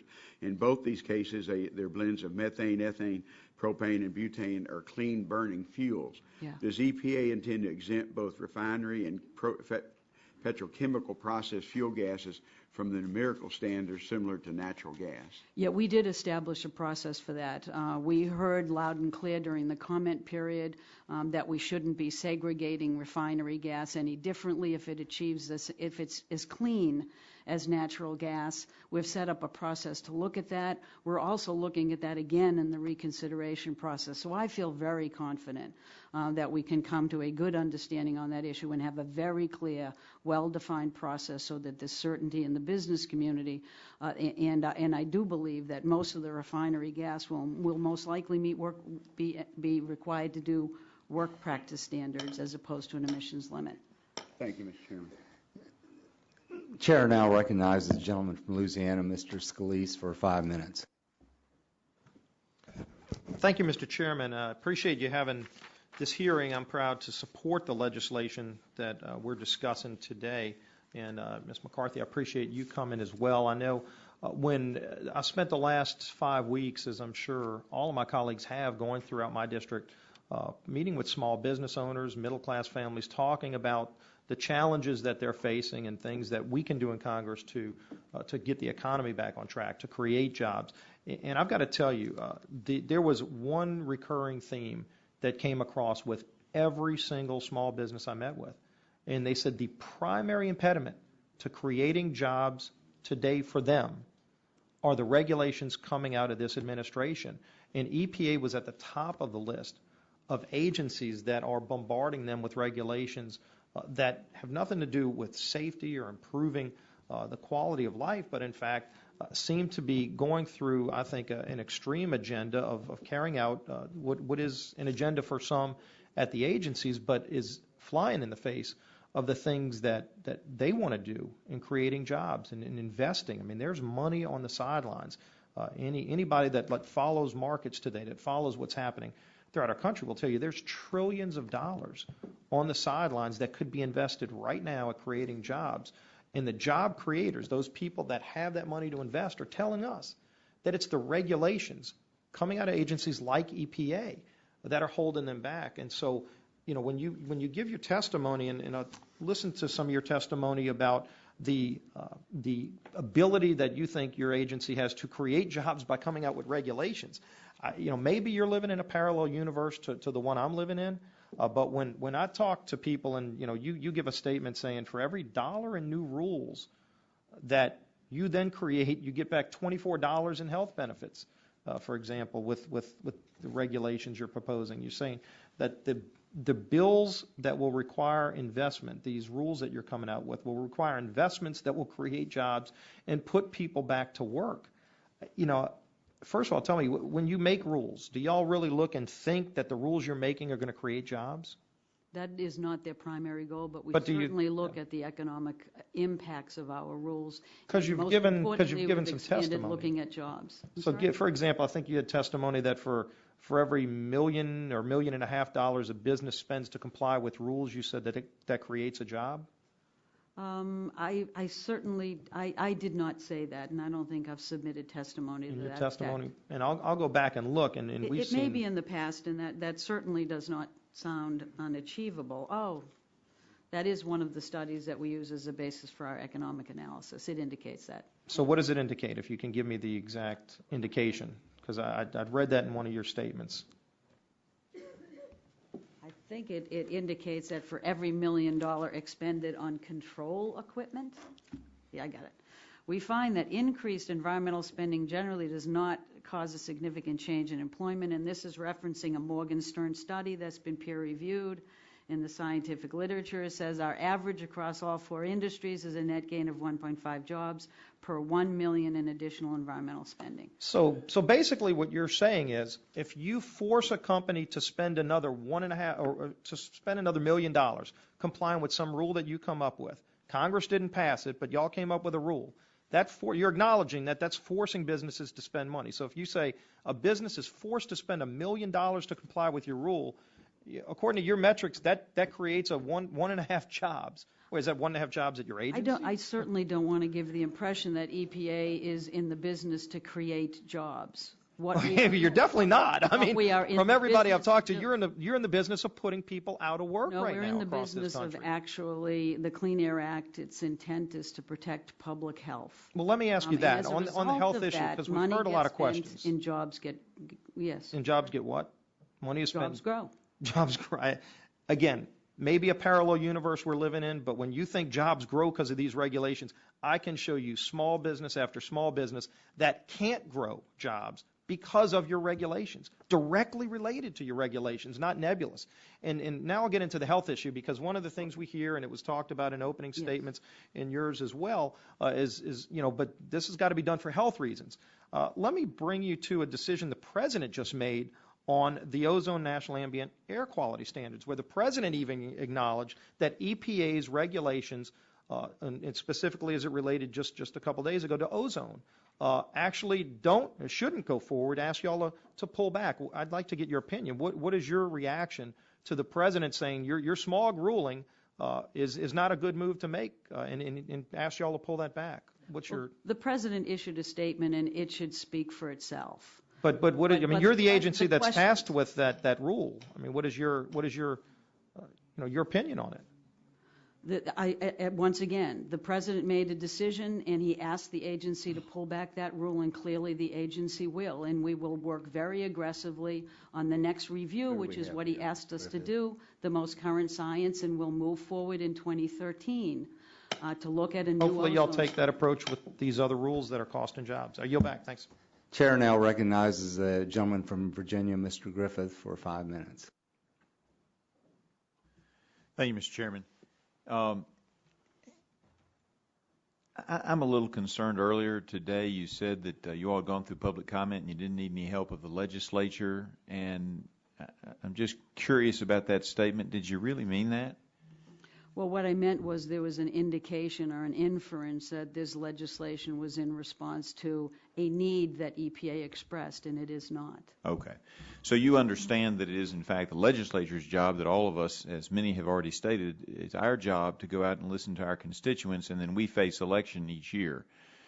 You understand that? And it is EPA's job to implement the laws that you enact. And it's also our job then to review those laws to determine whether or not we believe it in the best interest of the United States, and if the public believes that it's something that we should do, that we should change it, which is why the Founding Fathers gave us a 2-year term and not a lifetime term. Do you agree with that? I would not presume to do your job.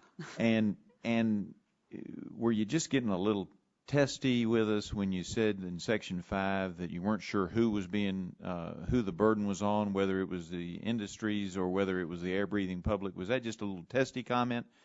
Or do you really believe that? I think I was trying to make a point about the lack of clarity in that language and the uncertainty that it would bring to the table and the potential it has to add uncertainty in the legal world that would preclude us from moving forward to achieve the health benefits that the Clean Air Act intended. But you wouldn't acknowledge that the line in Section 5 that says the administrator shall impose the least burdensome refers back to the beginning of that paragraph where it says for each regulation promulgated. But whose burden should we look at?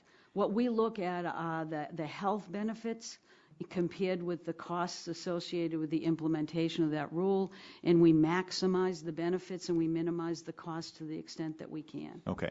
But you said earlier, and I'm just curious about it, because you said earlier that you were going to, you weren't sure whether that, same thing you just said to me, you weren't sure who that applied to as to the burden. And you said the air-breathing public, and I guess I'm questioning that because the air-breathing public, we breathe out what you all have determined to be a pollutant, CO2, and I'm wondering if that is some precursor to, I don't think so. I thought it was just a testy comment, but now I'm getting some of the same stuff back. Is that a precursor to you all anticipating regulations on the air-breathing public? Because this paragraph clearly only deals with regulations promulgated in relationship to the Clean Air Act. You following me?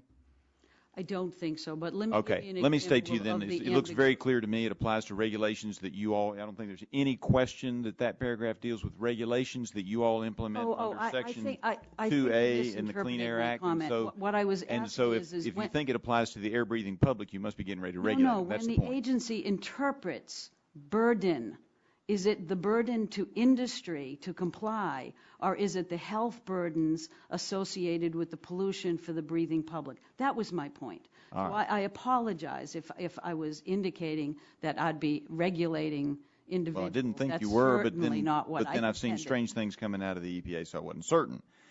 That being said, you all don't think that there are any time problems for these industries? You're dealing with a number of them we heard about from Oregon and other places, and you don't think there are any time issues? You think that we should stay in your responses to Mr. Dingell, Congressman Dingell, you indicated that you thought the timeline should remain exactly the same and go into effect in April, notwithstanding other questioners have come up and said there's a problem here, and you say, well, we're working with them. You still stay with you think the timeline that you all have laid out is perfectly reasonable? I would tell you that administratively we have the tools available to us to address the timeline concerns, and we're certainly relooking at these with 3 out of the 4 rules.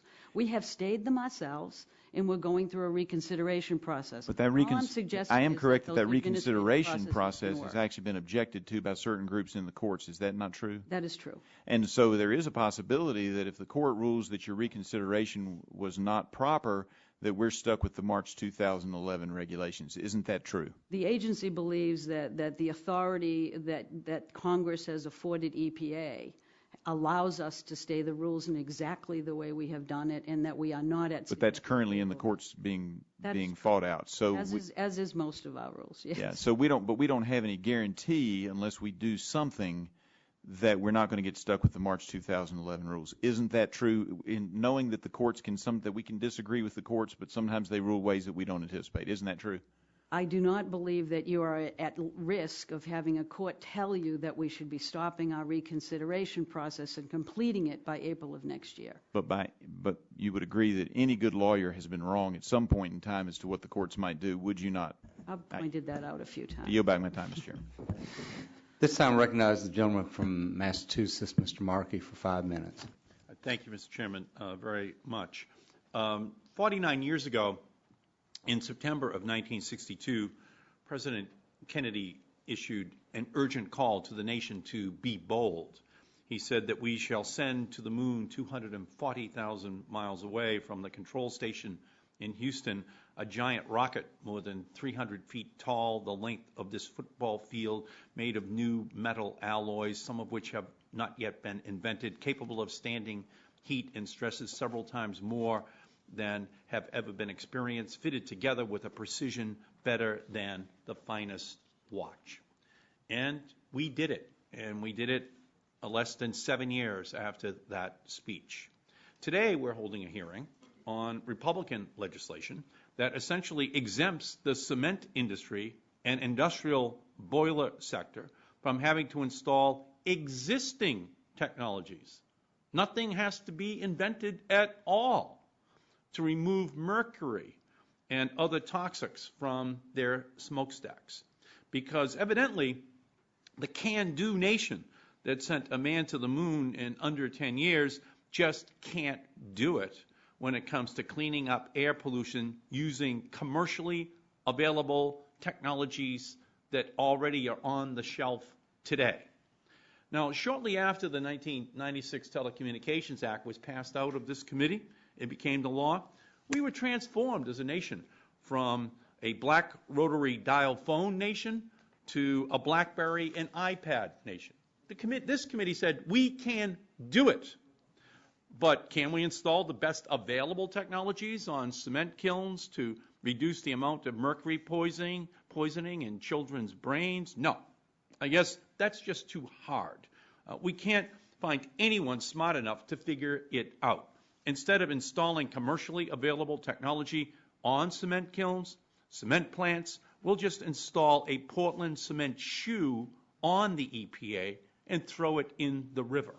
And if the EPA doesn't die from drowning, the mercury will definitely kill it. Ms. McCarthy, 2 months ago, the House considered a bill to ban compact fluorescent light bulbs.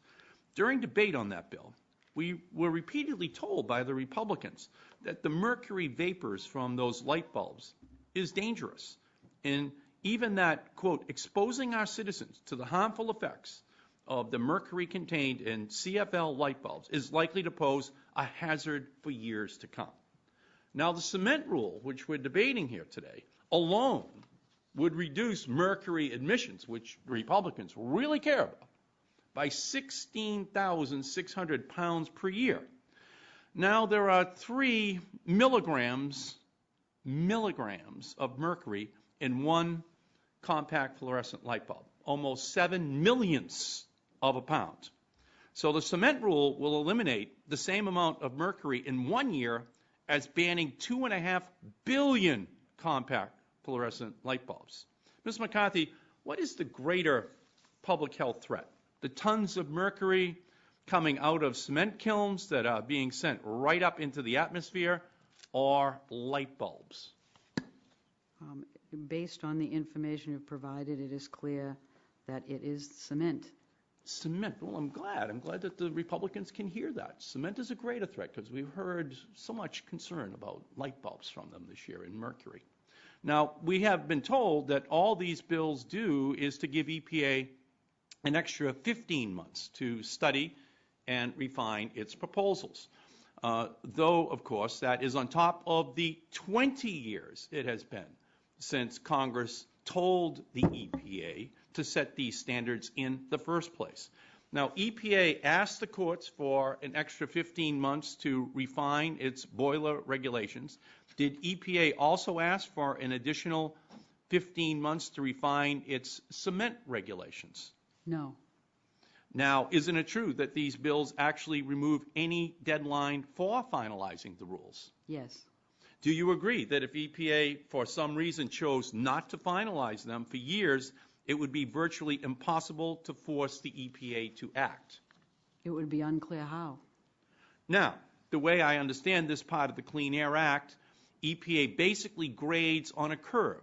To get an A, you just have to do what the other A students do by installing the same commercially available technologies that the cleaner facilities have. Is that not right? Yes. So no one has to invent anything new in order to comply with the rule? This is existing equipment that can achieve these standards. So these, I thank the chairman. Thank you. This time I recognize the gentleman from Texas, Mr. Olson, for 5 minutes. I thank the chair. And first of all, as a member who represents the Johnson Space Center, I appreciate my colleague from Massachusetts with his comments about human spaceflight in the Johnson Space Center. And for all of you out there, that is an example of bipartisanship on Capitol Hill. So thank you for those comments. Assistant Administrator McCarthy, great to see you again. And thank you so much for coming here today. I appreciate your willingness to testify, and I appreciate your apology about the tardiness of your written testimony for the committee members. But my point is, and my only comment about that is, apologizing to me is important, but you should apologize to the people of Texas 22, the people I represent. They've got many, many questions about what EPA is doing there and how it's impacting their business. And because we got this testimony in a tardy manner, I'm not doing the best job I can representing them. So I appreciate your apology and your commitment to making sure this never, ever happens again. And that's all I have to say about that, as Forrest Gump would say. But I do have other things I want to say, and I'm concerned that the EPA did not do their homework when they determined the maximum achievable control technology floor. And as I understand it, and as we're going to hear in the panel after you, in many cases, these standards are not achievable by real-world boilers. The 1990 Clean Air Act amendments require the EPA to promulgate technology-based emission standards, but it allows for the possible supplementation of health-based standards. And in your opening statement, and this is a rough quote about it, you said that every American is entitled to healthy air and a job. All of us in this committee agree with that. But there has to be some balance. And again, the Clean Air Act amendments of 1990 recognize that. Technology-based is the primary one, balanced in some cases with supplementation by health-based standards. And so my question for you is there enough data out there to supplement a health-based standard over a technology-based standard for the hazardous air pollution sources? There is not enough information for us to make the decision under the law that using a health-based emissions limit would be sufficiently protected with an adequate margin of safety. Okay, so if there's not enough data, how does the EPA determine and monetize the health benefits, positive health benefits that can be attributed to the Boiler MAC rule? I think it's a bit of an apples and oranges. A health-based emissions limit is something that would be proposed to us to take a look at, that would identify risks associated with a health standard as opposed to technology being installed. We can clearly and have assessed the health benefits the same way the prior administration did. We assessed the health benefits associated with our rule, taking a look at what technologies are available and how those rules could be achieved using that technology. A health-based emissions limit wouldn't establish a limit. It would simply say everything is okay at this facility if you manage it in a particular way. We did not certainly feel that with toxic pollutants that we could do anything other than have a complete assessment as to whether or not that health-based limit would actually achieve the kind of health protections that are required under the Clean Air Act. And we simply didn't have that information to make that judgment. Would the gentleman yield? I got a couple more questions. I'll yield back the remainder of my time. But one more question following up on that. So you said there is enough data to determine and monetize the health benefits that can be attributed to the Boiler MAC rule. Just following up on my colleague from Virginia's comments about foreign sources. As you know, Texas is a border state. I mean, one half of the southern border is the great state of Texas, 1,200 miles. And I'm very concerned that many of the emissions that are coming across the border, standards that our business in Texas are being held to, the clean air standards. And you say that there's not enough data to supplement the health standards, yet we're promulgating these standards. Why can't we determine some sort of health standard for the emissions coming from foreign sources? I mean, why do our businesses in the great state of Texas have to be penalized because they're being required to the emissions that somehow are coming across the border? They're going to be in the line of fire of that. How come we can't separate that out and give them some sort of credit so we can keep the business right here in America? We actually do have a wealth of information, and it's part of the public disclosure associated with this rule and others on what type of pollution is coming in from other parts of the world.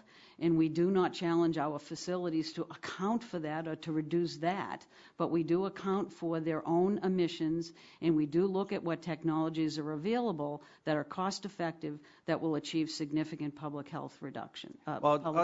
Just in summary, I'll tell you that every time I go back home, the businesses back there, particularly petrochemical businesses on the Port of Houston, feel like they're required to carry these emissions coming from foreign sources. It's unfair. It kills American jobs. I yield back the balance of my time. Would gentleman yield to me? I'll yield, sir, but I've got a 000 on the clock. Go ahead. Madam Administrator, you're giving me in your comments to my colleagues the impression that you are going to come forward with decisions on rules which you will put in place before the questions associated with those rules have been fully answered, and before you can assure us that you're not going to have to run out very shortly and initiate a new set of rules. It strikes me that if that is the case, you are creating a serious problem both in terms of the administration of the law and politically for the agency. Can you assure me that you are not doing that, and that when you conclude these rules that you will have then a rule which will be settled so that business can make the decisions and so that they will not have to run out and make new investments to satisfy a subsequent enactment of a new rule which will be made after the first rule has been completed?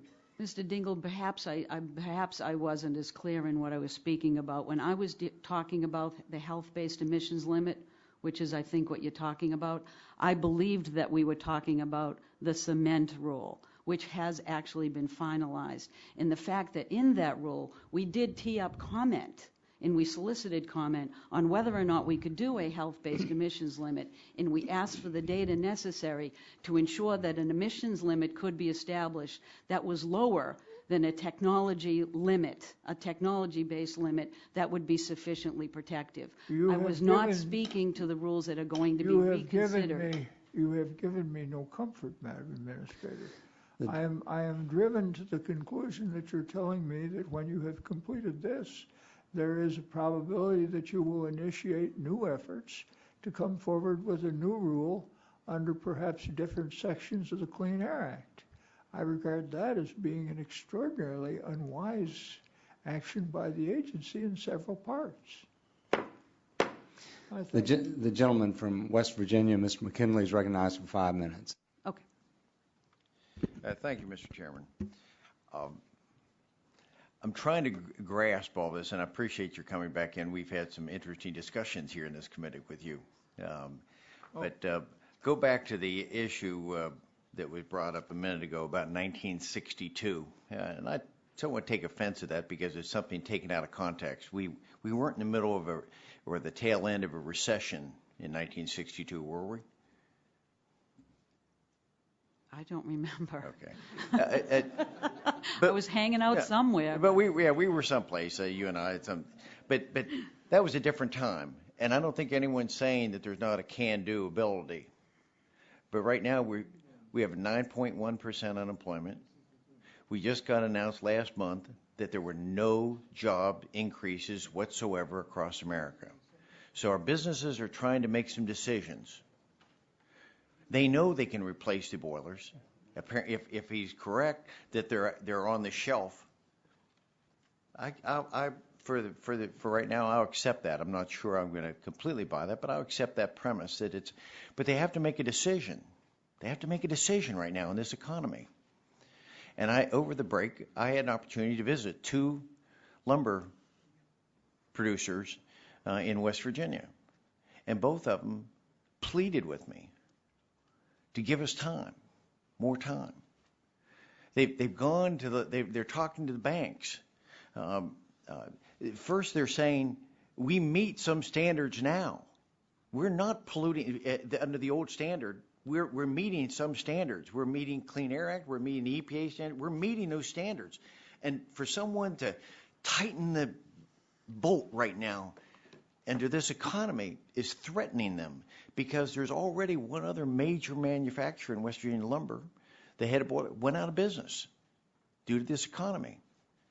We're hearing because of the Dodd-Frank, some of the banks are not as anxious to loan money to the lumber industry now in this economy because it's a risky loan in this economy. So there's some reservation for that. So they're asking us, the one company, it was $6 million. They've already got an estimate to make this replacement, and they're trying to. How do I make this choice? Because their own analysis has said if they do make this investment, the likelihood of their company surviving over a period of time, it won't be. They know it's marginal right now. They've lost money for the last 2 years, and to go out and borrow $6 million more puts 600 people at risk. 600 people. So I'm asking you, if you were sitting in that boardroom and you know that your company's lost money the last numbers of years, but yet the EPA is saying we want you to buy something off the shelf and put it in place, and it's going to cost you $6 million, or and you probably are going to lose your 600 jobs, what do you do? What would you do under that? What is their business? What's wrong with their business decision to ask for a delay until this economy gets a little stronger and they can be more competitive? What's the matter with that? Mr. McKinley, I will tell you that EPA is certainly not oblivious to the economic challenges that we are all facing. If you look at the rules and the way in which we're evaluating our rules, we are doing a better job every rule to try to understand the economics. What does he do in that boardroom? The jobs. Ms. McCarthy, he's got to make a decision because you're breathing down his neck.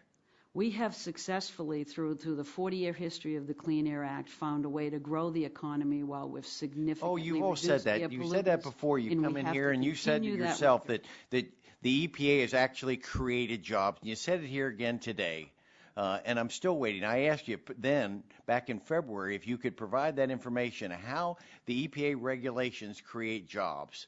and I still don't have it. This is now September, and I still haven't received that report of how your regulations create jobs. You said it here today. You said you're expecting job growth if the EPA standards were put into effect. That's correct. What are we talking about? Construction jobs that last for 6 months, but then put the 600 people out of work in my district? That doesn't work. I don't understand where you're going, but you haven't still answered my initial. If you were in the boardroom, what would you do? Put your company under, or would you let the people go? I firmly believe that we need to meet our economic challenges in a way that continues to grow the economy. That is my belief, and I think we've done it, and I think we can continue to do that. Gentleman from California, Mr. Bilbray, is recognized for 5 minutes. Thank you. Mr. McCarthy, how many years did you serve at the local level administering the Clean Air Act? I served well, I don't know whether I could say I administered the Clean Air Act, but I worked at the local level for 11 years. Okay. You know, I was one of the few people on this side of the aisle to support Mr. Markey's position on the light bulb issue. But let me tell you something. After serving 16 years as a local administrator with the best scientists in the world in California, which you'd admit that California... They're good, but I came from Massachusetts. We're Yeah, pretty well, good, too, you know? I mean... That's why you adopt our fuel standards and supported our action to eliminate the ethanol-methanol mandate. Fair point. Okay, Fair point. and which is still going. But my point being, I was a little taken back that somebody in your position did not take the opportunity to point out to Mr. Markey that to compare ambient air and indoor air exposures is really inappropriate, especially with the challenges we've seen on that. And can we clarify the fact that there are major challenges in indoor air, and then we shouldn't be mixing those two up and giving an impression that somehow, from the health risk point of view, it's all the same. They're very different exposure. Thank you. I think that I'm very concerned about that because of science. Now, my biggest concern we get into is I look at things like the solid waste emissions regs, where a company has to address the emissions for that day. But if you take the same waste and you put it off and bury it, those emissions have to be mitigated per day for the next 60 to 70 years. But there's no penalty for the fact that you are basically sending the emissions off to your grandchildren. It's almost like the regulations encourage people to do the environmentally responsible thing because on paper it looks good for that 24-hour period, but in fact in a life cycle you're actually having a cumulative impact, and those emissions are going to be pollutant. It's that kind of regulation as an air regulator that I'm just outraged that we're not brave enough to stand up and talk about, and the environmental community, activists and regulatory, have walked away from it. I would ask you, what state has been more aggressive at moving regulatory oversight and mandates than the state of California when it's come to clean air? I would say that California has been very aggressive. Its air pollution challenges have been quite extreme. Okay. And I'll say this as somebody who had the privilege of doing that. I think people on my side of the aisle are in denial of the health challenges of environmental risk. But I've got to tell you something. When you stand up and give us the same line that California has been using for decades, that this will be great for business, we have gone from being the powerhouse in this country and the world, the California economy, to a 12% unemployment, to the fact that you do not manufacture almost anything in California anymore, where we've gotten to the point where our scientists who are developing green fuel technology has to leave the state because they cannot get the permits or the ability financially to be able to produce it in the state. I just think that we're really in denial if you really think that California is wealthier, more prosperous, and that the green technology has penciled out so much that it is now a example of the huge benefits of regulatory mandates actually helping the economy in the long run. And I just ask you to consider the fact that for those of us that don't have the cement manufacturing in my district, we're importing it from Mexico, the components for concrete. We don't talk about the mobile sources. And my question to you is with this, is there a consideration of the increased mobile sources if these plants break down? Because why not produce it in Campeche and ship the cement up the river into these areas before? There has not been a full life cycle assessment of this, no. I think and I bring up, we found out that by not doing a full life cycle on things like ethanol, we realized we grossly underestimated environmental impact because we did not do the full cycle. Don't you agree that there was a mistake made there? The only thing I would point out to you is that I think the comparison with California, looking at its national ambient air quality challenges, and compare that to technology-based solutions that will drive toxic pollution down, is not exactly an equal comparison. Well, the equal comparison is the fact, though, that the projections of an economic boom from the enforcement of environmental reg was grossly overstated in California and historically has been overstated in the United States. And I'll bring it up again. The great selling point of fuel additives that have been told by scientists in the 90s that the federal government is making a mistake about, we continue to this day to follow that failed policy with the environmental damage and the economic damage caused by it, and we don't reverse it. My concern is not that we try new things or we make mistakes, but when we try new things and make mistakes, we don't go back and correct it. It's been how many years since we put a clean fuel mandate out that everybody knows was a failure? We are moving forward with these rules because the Clean Air Act requires it. We are long delayed. They are significant public health measures, but we clearly look at the economy and ensure that we're doing it as cost effectively as we can and to assess the impact. And I think you're denying the economic impact as much as you damn the other side for denying the environmental impact. This time the chair recognizes the gentleman from Colorado, Mr. Gardner, for 5 minutes. Thank you, Mr. Chairman, and thank you, Madam Administrator, for being here today. A couple of questions. I appreciate your support that you give in your testimony for meeting deadlines and the importance of deadlines in the Clean Air Act. But I'm concerned that not all deadlines are equal in the eyes of the EPA. The Clean Air Act has an express one-year deadline for taking final agency action on PSD permits. However, when you look at drilling in offshore Alaska, some of these permits continue to languish for 5 years. They've prevented us from accessing billions of barrels of oil that could make a long-term dent in the gasoline prices in the United States. Why does the EPA pick and choose statutory deadlines that it feels to abide by? We actually try very hard to meet the statutory deadlines, and the one-year deadline is one that we are doing everything we can to achieve. There are certainly challenges with ensuring that we get complete information so that the application can be assessed and we can move that forward. We work very hard with applicants to expedite permitting as much as possible. Do you think some deadlines have more importance than other deadlines? I think that the law treats them all equally, and I think we're equally obligated to do them. The law? We do our best to do it, to meet every deadline in the statute. Do we always succeed? Absolutely not. 2 months prior to announcing the Boiler Max rules, the EPA sought a 15-month extension to repropose 3 of the rules. Do you believe, and is it accurate to assume that the EPA needed an extension because the rules needed more work? The rules actually changed significantly from proposal to final. We felt that they were legally vulnerable without entertaining more public comment and process associated with those changes. Say it again? So it needed more work? It needed more public comment. But not just public comment, not more. Okay. We're certainly opening it up to more work because we've solicited additional comment, and with more data, we'll take a look at it. In your statement, you stated in your statement that it's terrifically misleading to say that enforcement of the Clean Air Act costs jobs. Have you ever had a manufacturing facility tell you personally that it simply cannot comply with all the regulations coming out of the EPA? Many times. Your testimony says that for every $1 million spent in environmental spending to comply with environmental rules, it creates 1.5 jobs.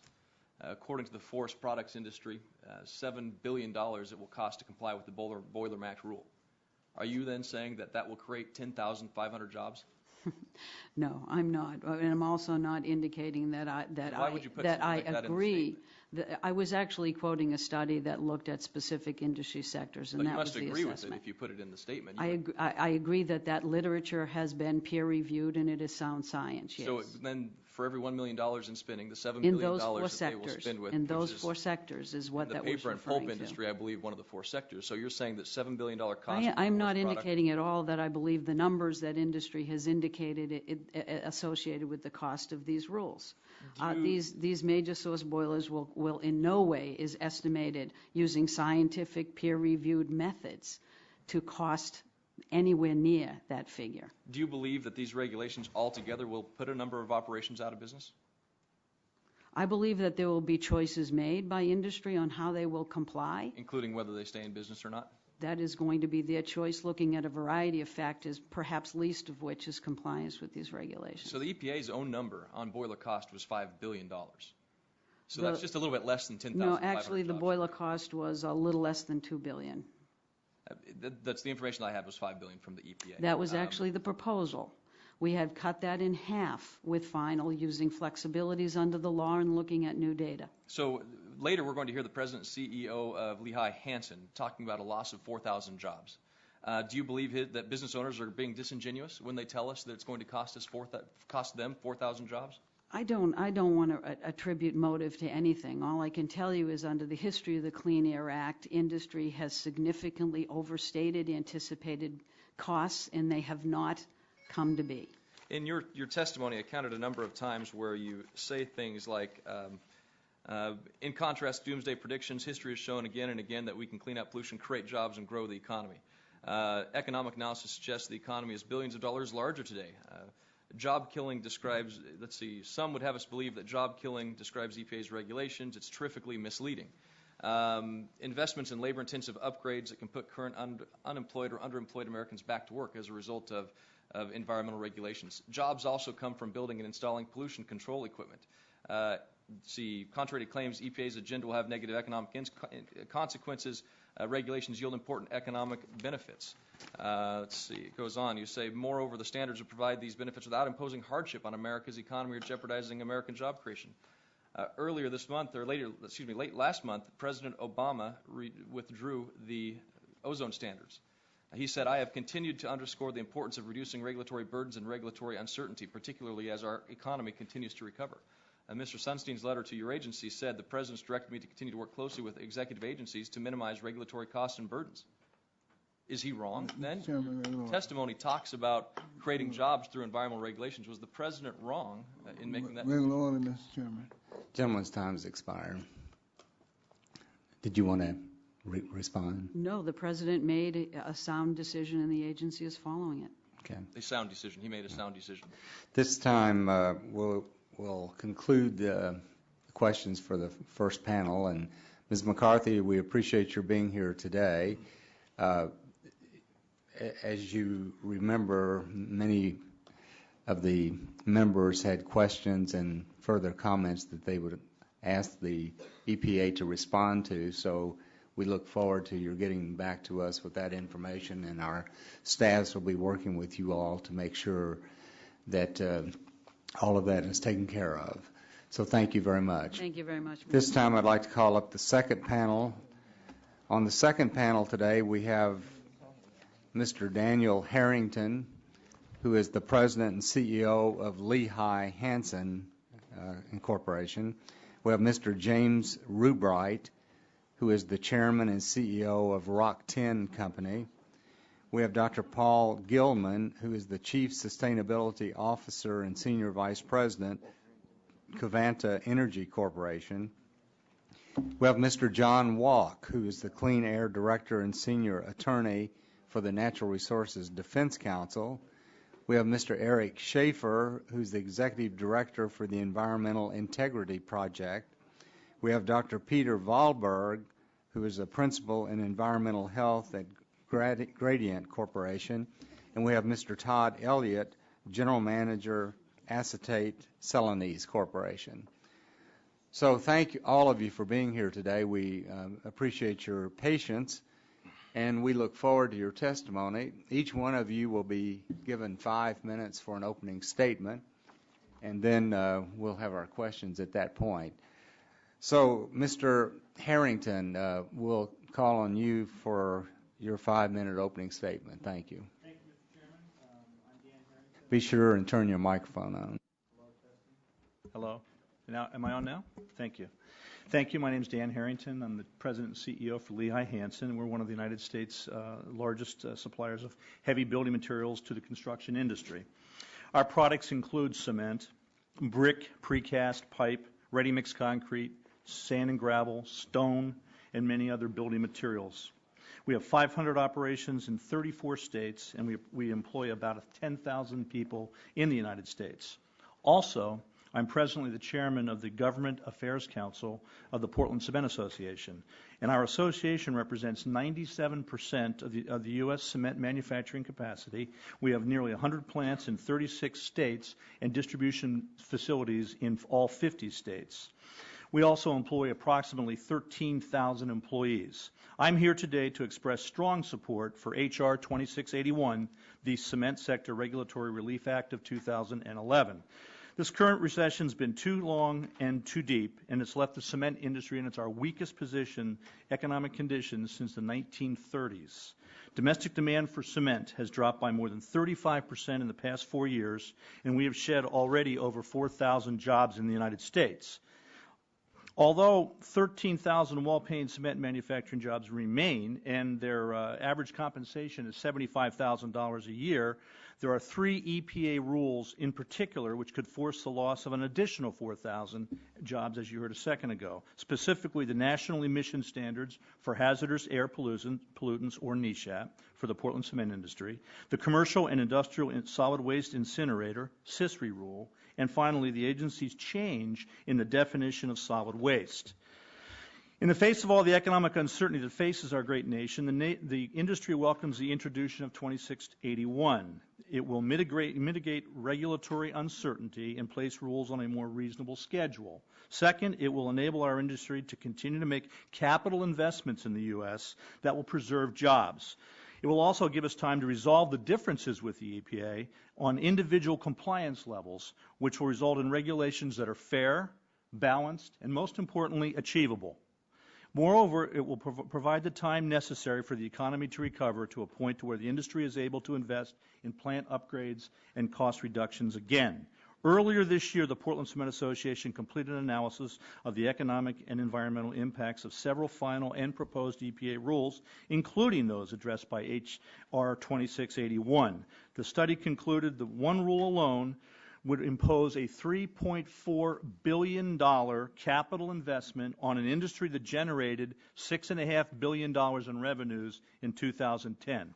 Now, the EPA did its own cost analysis, and their statistics show that it would require a $2.2 billion capital investment. So whether it's $2.2 billion or $3.4 billion, it's significant capital investment, and no one has addressed operating cost increases due to the new equipment, which will be plus 5 to 10% over our current cost structure just to operate our plants in the future. Also, as you've heard, 18 of our plants could close, and although the EPA downplays the consequence of these job losses, the realities are that these jobs will be readily absorbed in communities where most plants are located. Therefore, the multiplier effect takes place into our communities, where contractors, service employers, raw material suppliers who feed our cement plants with goods and services and consultants no longer will have employment either to support the towns and villages where our cement plants are located. The agency does not account for the impact of these closures outside the cement sector. Disruptions to availability of supplies will have an adverse effect on the impacts of our construction sector, which, as you know, has an unemployment rate of nearly 20%. If the economy rebounds, a decrease in domestic production will require an increase in imported cement, probably up to as high as 50% by the year 2025. All of that cement will be coming in from offshore sites from around the world. 2 other rules, the so-called CISWI and related definition of solid waste, would force an additional 4 plant closures and another $2 billion in compliance costs by 2015. Ironically, these also actually undermine the rulemaking that's in place for NESHAP and cause conflict in the 2 standards for us to choose which way to go or how to invest. The basic elements of the Cement Regulatory Relief Act, a reproposal of the rules, followed by an extension of the compliance deadline, provide a win-win opportunity for American workers and for the environment. This bipartisan bill is also consistent with the President's executive order issued earlier this year calling for reasonable regulations. I thank you for this opportunity to testify, and I welcome any questions as we go through the day. Thank you. Thank you, Mr. Harrington. Mr. Rubright, you're recognized for 5 minutes. Thank you, Chairman Whitfield, Ranking Member Rush, and members of the subcommittee. My name is Jim Rubright. I'm the CEO of Rock-10, and I'm testifying today on behalf of the American Forest and Paper Association and Rock-10. Rock-10 is one of America's largest manufacturers of corrugated and paperboard packaging and recycling solutions. We operate 245 manufacturing facilities, and we employ 26,000 people, well over 22,000 of whom are in the United States. I'm here today to express support of Rock-10 and the other AF&PA member companies for H.R. 2250. We need the additional time and certainty provided by the bill for many reasons. The EPA needs the time provided this bill to write a Boiler MAC rule that's achievable, affordable, and based on sound science. Our companies need the time to develop compliance strategies, which don't exist today in full, and to implement the massive capital expenditure programs that will be required to comply with the rule, and to do so once, and to do so with certainty. Our country needs and deserves this bill in order to mitigate the adverse impact of Boiler MAC and the related rulemakings on job growth and economic recovery. Please let me explain. First, a job study produced by the AF&PA by Fisher International finds that the Boiler MAC regulations will result in significant job losses within the forest products industry. Specifically, the Fisher study concludes that the Boiler MAC rules imposed on top of the other pending air regulations that will impact the forest products industry will put over 20,000 direct jobs only in the pulp and paper sector at risk. That's about 18% of the pulp and paper industry's total workforce. Adding the impact on suppliers and downstream spending of manufacturing incomes puts the total number of jobs at risk at 87,000 jobs. When the Boiler MAC rules are combined with other pending Air Act rules, and I've included an exhibit that shows the 20 rules that we face over the next few years, the jobs at risk rise to 38,000 direct pulp and paper jobs and 161,000 total jobs. The economic consequences of these rules will be felt most keenly in communities that cannot afford further job losses. Most of our mills are located in rural communities where there are few alternatives for employees who see their mills close. And since 1990, the answer to one of the questions was asked earlier, 221 mills have closed in the United States, costing 150,000 jobs. We need Congress's help to avoid this outcome. I would also ask you to bear in mind that Rock-10 and its predecessors, through mergers, has already wasted $80 million trying to comply with the 2004 Act Boiler MAC rule that was eventually vacated by the courts just 3 months before the compliance deadline.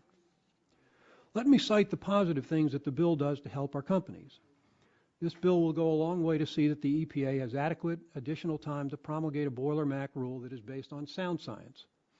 Early this year, as you know, the EPA was driven by court-imposed deadlines to issue a final boiler rule it knew was flawed. By giving the EPA time it needs to properly address this complex scientific and technological issues associated with Boiler MAC, to free us from the risk of litigation imposing an early effective date of that act, H.R. 225 will actually help avoid further delays, reduce the uncertainty which is going to follow from the certain litigation that will follow the adoption of the final rule, right? And therefore reduce the risk to us of further wasted capital expenditures. The EPA's non-hazardous secondary material rules, which is a companion to the Boiler MAC rule, will make biomass and other alternative fuels commonly used for energy in the pulp and paper industry subject to regulation as a solid waste. Please remember, our virgin mills generate about 70% of their total energy requirements from biomass recovered in our paper making. Classifying a part of these biomass as wastes will dramatically increase the cost of compliance with these unnecessary burdens, likely resulting in the closure of many mills and causing many others to switch from biofuels to fossil fuels. The 3-year compliance period is too short and will again force our member companies to make substantial capital expenditures inefficiently and based on our current best guesses of what the final rules will provide.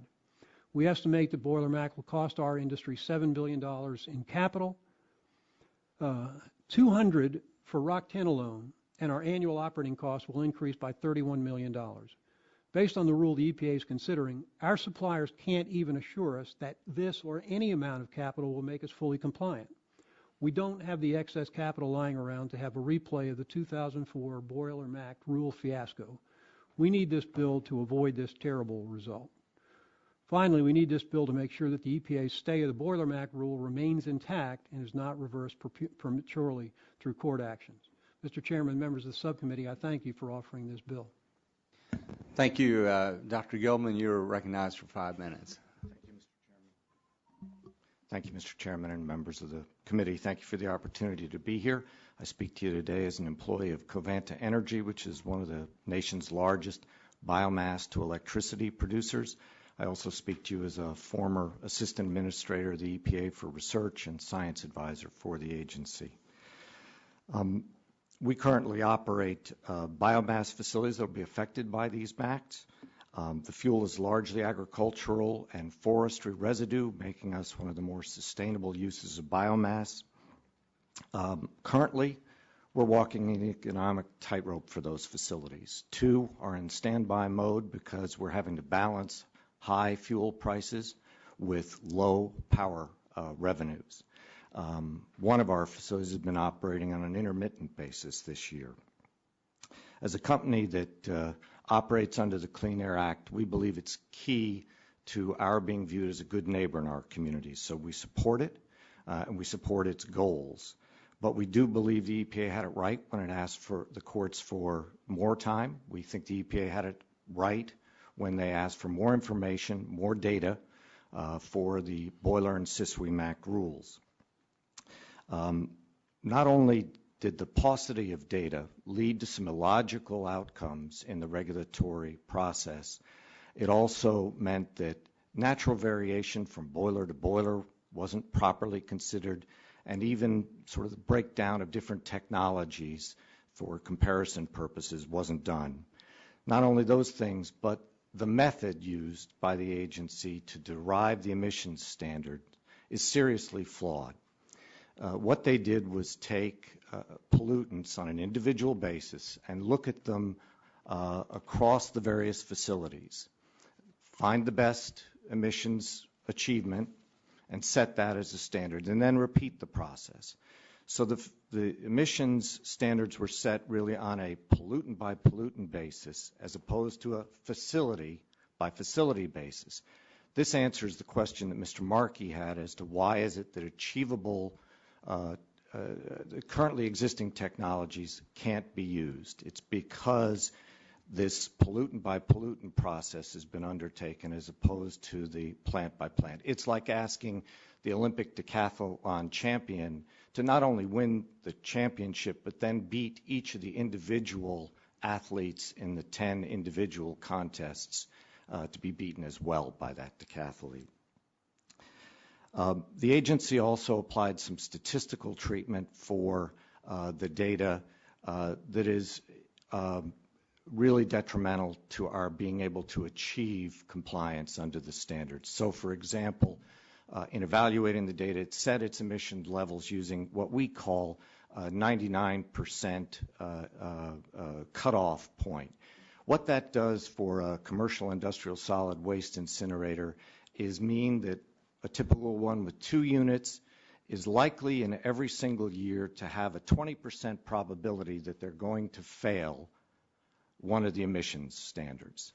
Now, I can just tell you that's not the way to be a good neighbor, and that's not a way for me to keep my job if that's how I perform for my company. So it truly isn't achievable, and it's not something that I think the agency would be pleased in the final outcome of. There are a set of issues also that this bill would address in the question of the definitions of waste, one of the elements that is not under reconsideration by the agency and therefore can't be addressed in this process. Mr. Green and the gentleman from Oregon also spoke to these questions. We have facilities, biomass facilities in the Central Valley of California that will be made into incinerators by the rules because traditional fuels like stumps from orchards and construction and demolition debris would be reclassified as wastes. What will be the outcome of that? We'll send those C&D wastes off the landfills. It's actually something I was talking with a senior NRDC staffer about doing the exact opposite of just a week ago, and we'll leave the stumps in the fields for the farmers to burn. That's why the California Air Resources Board actually opined to the agency that it thought it was on the wrong track for these MACT rules, and I'll submit their comments for your record and my statement at that point, Mr. Chairman. Thank you very much, Dr. Gilman. Mr. Walk, you're recognized for 5 minutes. Thank you, Mr. Chairman, and members of the subcommittee for the opportunity to testify today. My name is John Walk, and I am Clean Air Director and Senior Attorney for the Natural Resources Defense Council. The two bills that are the subject of today's hearing weaken the Clean Air Act drastically to authorize the indefinite delay of toxic air pollution standards for incinerators, industrial boilers, and cement plants. Worse, these bills rewrite the Clean Air Act and overturn multiple federal court decisions to eviscerate strong toxic pollution standards that under current law must be applied to control dangerous toxic emissions from these facilities. Industrial boilers and cement plants are some of the largest emitters of mercury and scores of other toxic pollutions that are still failing to comply with basic Clean Air Act requirements for toxic pollution over 2 decades after adoption of the 1990 amendments. That is not responsible public policy. Were these standards to be delayed by even a single year by these two bills, the potential magnitude of extreme health consequences would be as follows: up to 9,000 premature deaths, 5,500 non-fatal heart attacks, 58,000 asthma attacks, and 440,000 days when people must miss work or school due to respiratory illness. Yet H.R. 2250 blocks mercury and air toxic standards for a minimum of 3.5 years, causing an additional 22,750 premature deaths, 14,000 non-fatal heart attacks, and 143,000 asthma attacks beyond what current law will prevent. By the same token, H.R. 2681 blocks mercury and air toxic safeguards for a minimum of nearly 5 years, causing an additional 11,250 premature deaths, 6,750 non-fatal heart attacks, and 76,500 asthma attacks beyond what current law will prevent. EPA estimates that the value of the health benefits associated with the boiler standards and incinerators are between $22 billion to $54 billion, compared with industry compliance costs estimated at only $1.4 billion.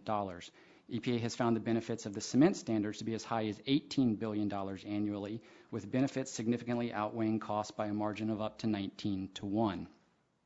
Let me emphasize in the strongest possible terms that these bills are not mere, quote, 15-month delays of the rules as EPA itself has requested, unquote, as some have cast this legislation.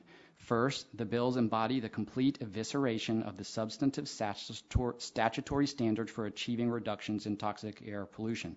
The final sections of both bills eliminate the most protective legal standard for reducing toxic air pollution that has been in the Clean Air Act for nearly 21 years. The two bills replace this with the absolute least protective measure even mentioned in the law. It is not defensible policy and represents overreaching beyond the representations of the bill's timing features. This single provision in both bills would have the effect of exempting incinerators, industrial boilers, and cement plants from maximum reductions in toxic air pollution emissions, in contrast to almost every other major industrial source of toxic air pollution in the nation. Second, the bill eliminates any statutory deadlines for EPA to reissue standards to protect Americans. Both steps are unprecedented in this committee or in any other legislation introduced in Congress to my knowledge. I hope you will not vote for these bills.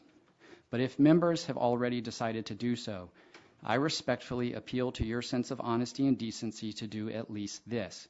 Please explain clearly to your constituents, to the church congregations in your districts, to all Americans, why you are voting to actively eliminate protections for children and the unborn against industrial mercury pollution and brain poisoning, especially those among you that are on record for protecting children and the unborn in other contexts. Please explain why there is a double standard where it is acceptable to actively dismantle existing protections for children and the unborn against industrial mercury pollution. In closing, I urge you not to weaken the Clean Air Act so profoundly and cause so much preventable premature deaths, asthma attacks, and mercury poisoning. I welcome any questions about my testimony, especially regarding any disagreements about factual or legal characterizations concerning the two bills. Thank you. Thank you, Mr. Welcome. Mr. Schaefer, you're recognized for 5 minutes for an opening statement. Thank you, Mr. Chairman and members of the committee, for the opportunity to testify. I'm Eric Schaefer, Director of the Environmental Integrity Project, an organization dedicated to improving enforcement of our environmental laws. I support the testimony of my colleague, John Walk, who's spent so many years fighting for the Clean Air Act. My own comments can be summarized as follows. As has been explained, I think, a number of times, the proposed legislation would do much more than delay standards for 15 months. They would prohibit EPA from setting any standards in less than 5 years after enactment of the legislation. They would authorize EPA to delay those standards indefinitely, as in never. Virtually, they do eliminate the deadlines. And they also change the basis for setting the standards. And those changes use language that the industry hopes will give them softer standards. These were arguments made in court that were rejected. The bill would give the industry a second bite at the apple and change the way the standards themselves are set. So this is not a short-term extension to deal with an economic emergency. It's a fundamental change to the law. I do not question the right of Congress to do that. It is absolutely the prerogative of the legislature. I just think it's important to be clear about what the bills would do. I also, to the extent the suggestion's been made that the decisions reflect a rogue or runaway agency, I think that's unfair. The regulations that have been attacked in this hearing were generated by EPA after EPA first went to court to try to give industry in the last administration much of what they wanted. Those earlier decisions were rejected by the D.C. Circuit Court of Appeals. They were rejected by judges appointed by President Reagan and by President George H.W. Bush. So this is not a sort of wild tear that EPA is on. This is an attempt to respond to decisions that have come down over the last decade, made by pretty conservative jurists. Again, Congress has the right to respond to those by changing the law. I just think it's unfair to say that the EPA is somehow off the reservation by doing what the courts have, in fact, required them to do. Perhaps most importantly, I want to call into question this idea that if we relax standards and allow mercury emissions to stay the same or even increase, allow toxic emissions to increase, somehow that will be a significant force in reviving manufacturing, creating jobs, keying the economic recovery. And conversely, if we don't do that, we're going to hemorrhage jobs, lose manufacturing competitiveness, see a flood of imports, threaten the economic recovery. I think the effects are much, much more complicated than that. There are big, big macroeconomic forces at work. If you look at the cement kiln in particular, using statistics from the U.S. Geological Service, who carries these numbers in the Minerals Yearbook and updates them every year.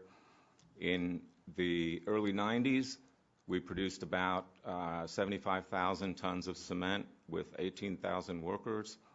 That production rose about 30% by 2006 to nearly 100,000 tons. What happened to payroll? 10% of the employment in the industry was cut.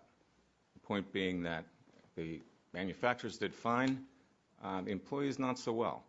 Jobs were cut at those plants.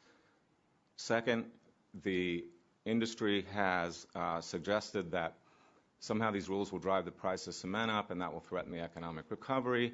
Just want to point out that the price rose about 50% at the beginning of the decade over a several-year period. Didn't seem to have any impact on the construction boom, so I would treat that claim skeptically.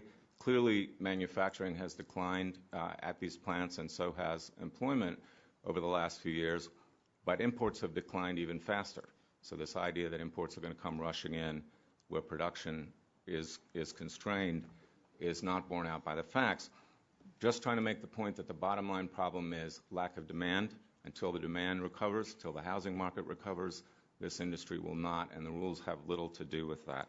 I just want to close that by saying that while this bill gives certainty to the industry that they won't have to do anything for at least 5 years and maybe never. It provides no certainty to people who live around these plants that something will be done about toxic emissions. I've not heard that concern expressed today at the hearing. I hope you'll give it careful consideration. Dr. Vollberg, you're recognized for 5 minutes for an opening statement. Thank you. Good afternoon, Mr. Chairman and members of the subcommittee. Thank you for inviting me to testify this morning. I'm Peter Vollberg, principal at Gradient, an environmental consulting firm in Boston. I've worked for many years in public health and human health risk assessment.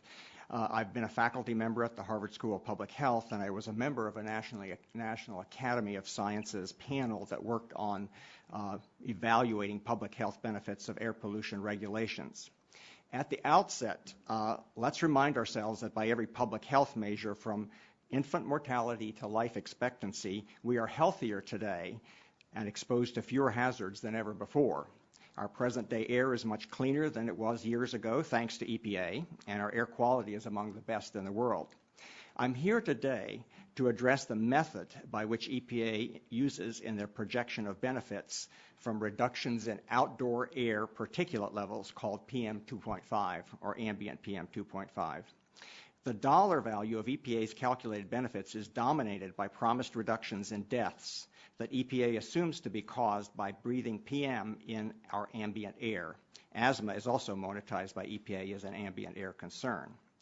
In understanding health hazards, the solidity of our scientific knowledge, like the solidity of a three-legged stool, is supported by three legs of evidence. One leg is observational studies or epidemiology. Another leg is experimental studies with lab animals. And the third leg is an understanding of biological mechanism. If any leg is weak or missing, the reliability of our knowledge is compromised. EPA uses the observational studies that examine statistics on two factors, which in small parts seem to go up and down together. These studies correlate changes in mortality, either temporally on a day-by-day basis or geographically on a city-by-city basis, with differences in ambient PM from day to day or from locale to locale.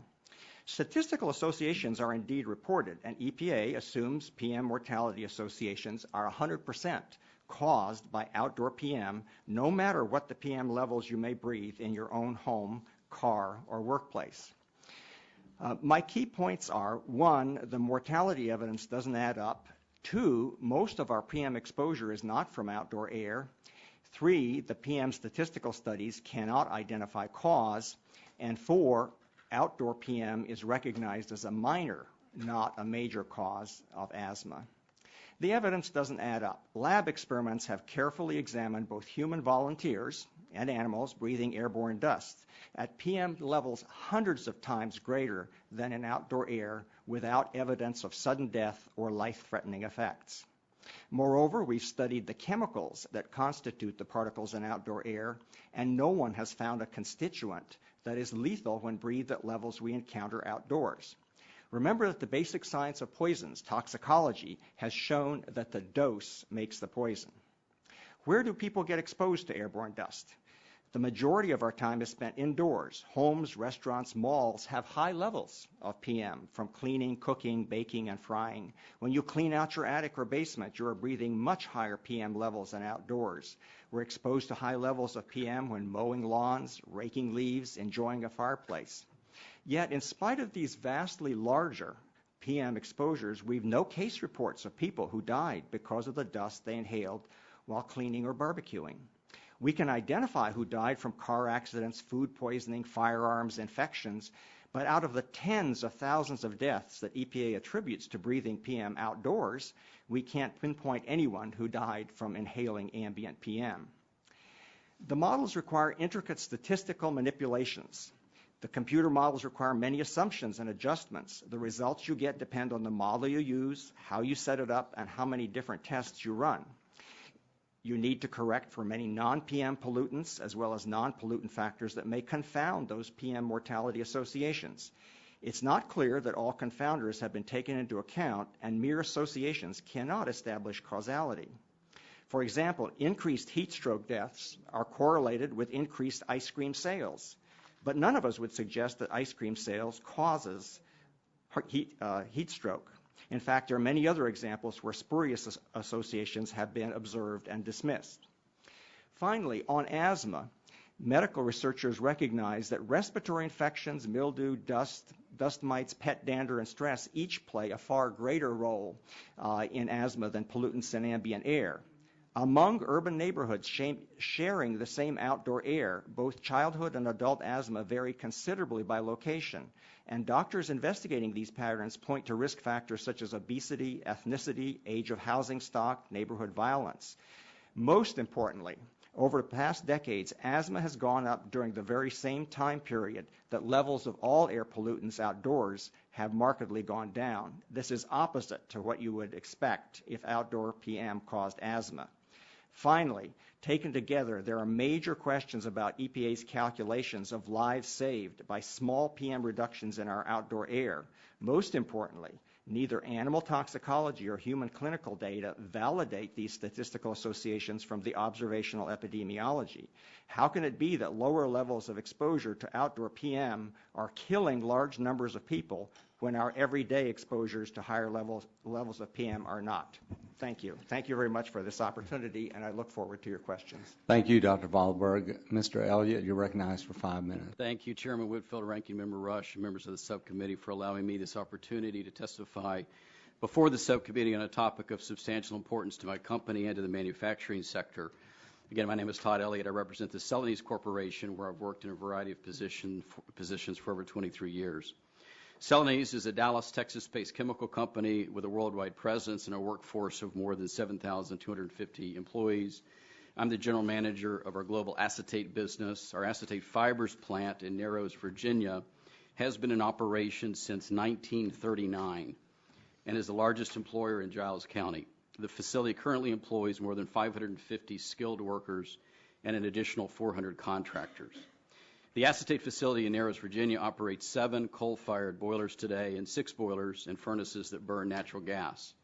The site is impacted by the cumulative and costly impacts of the Boiler Act and other state and federal air quality regulations. While we fully intend to comply with this regulation, it is very important for Congress and the EPA to understand that we compete in a global marketplace. If our costs become too high, we must look at other options, other alternatives, or otherwise we can no longer compete effectively in the marketplace.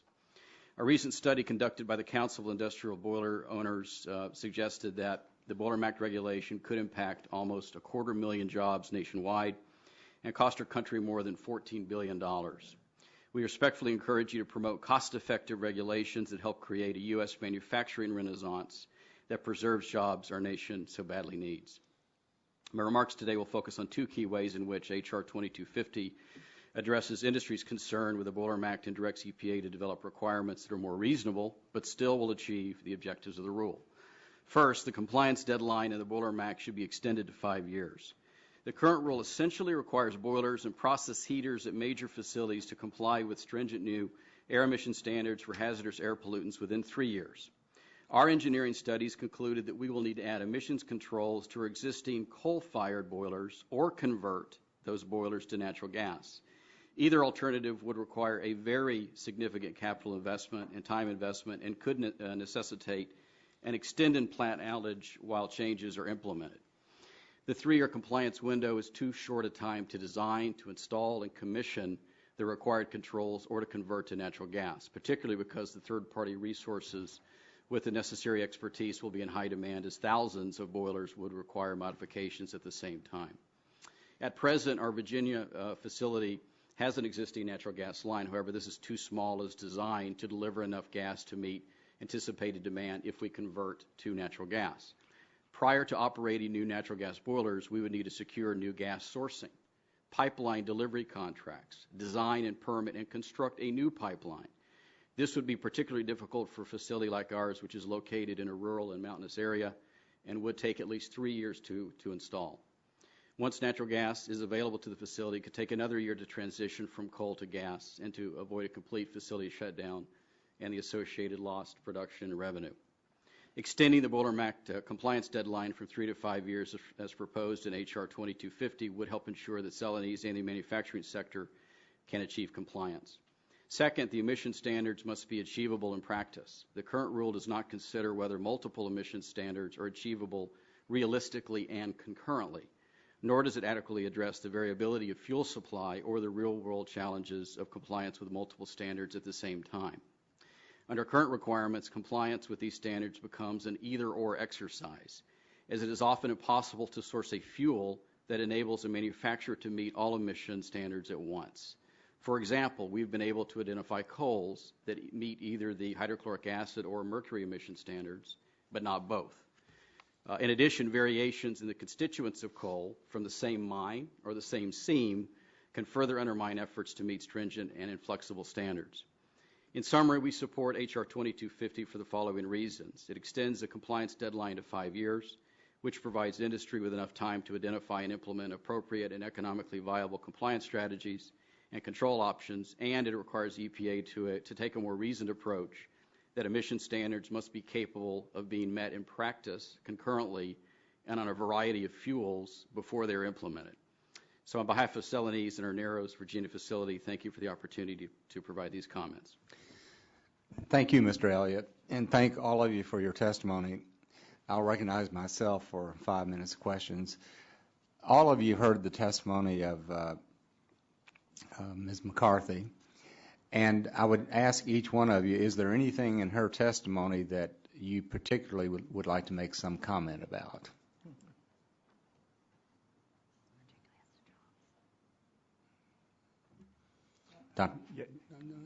Dr. Wahlberg. Yes, well, I think that I want to just emphasize that I think EPA has done a very good job in cleaning up the air and so on, and I'm very much in favor of regulations that reduce air pollution.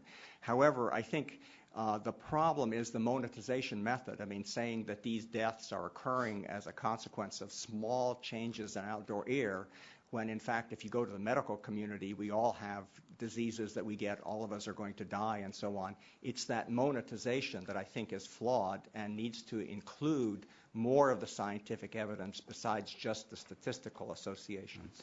Have you ever made those arguments with EPA that you question the way they calculate these benefits? Yes, I have. I have testified before EPA on some of the Clean Air Science Advisory Committee meetings that they've had together with EPA staff. And I think that they have become quite enamored of the statistical associations. And how widespread is the concern among the community that you're involved with on the validity of the EPA studies? Well, the statistical associations are just a correlation between numbers, so I don't know that there's necessarily a question about is the statistics being done wrong. I think if you look at the original studies by the authors themselves, you will see in the beginning that they say the hypothesis is that there's a causal effect between ambient particulate and mortality, and they all treat it in the original literature as a hypothesis that's being tested. I think what EPA has moved these associations to is into this regulatory arena where they're using them as reliable. But if there is no causal connection, then that would really invalidate their claims of benefits, wouldn't it? Yes, it would. And that's a major issue, and I read your biography, and you are a real expert in this area, and you have genuine concerns about that. Is that correct? I think that the toxicology of the ambient air needs to be given more weight, and that, in fact, our exposure to almost anything is dominated by other sources at school, at work, at home, and so on. And ambient air needs to be as clean as possible. We, in fact, open the windows when we want to clean out the air in our offices or in our homes. But I think that attributing these hundreds of thousands of deaths to outdoor air is only supported by the statistical association. Well, you know, I think that's a very important point, because we've had many hearings on these environmental issues, and every time the representatives of EPA will immediately run to the health benefits, that you're going to prevent this 1,000 deaths, you're going to prevent premature deaths, you're going to prevent this many cases of asthma, you're going to prevent all of these things, and yet from your testimony, the very basis of a lack of causal effect would basically invalidate all the benefits that they are really depending upon. Exactly. And in fact, there are some recent papers that refer to taking panels of people where you take them into the clinical setting, expose them to 100 or 200 micrograms per cubic meter, see if you see any kinds of effects. And then you also look at people in the ambient environment where the concentrations are 10 to 20 micrograms per cubic meter. You still see the associations in the ambient environment, but it's a effect that's occurring for other reasons besides the particulate matter itself, because those people in the laboratory did not show the effects. You know, another concern that many of us have is that we have a very weak economy right now. We're trying to stimulate that economy, and while it's true that these Boiler Act and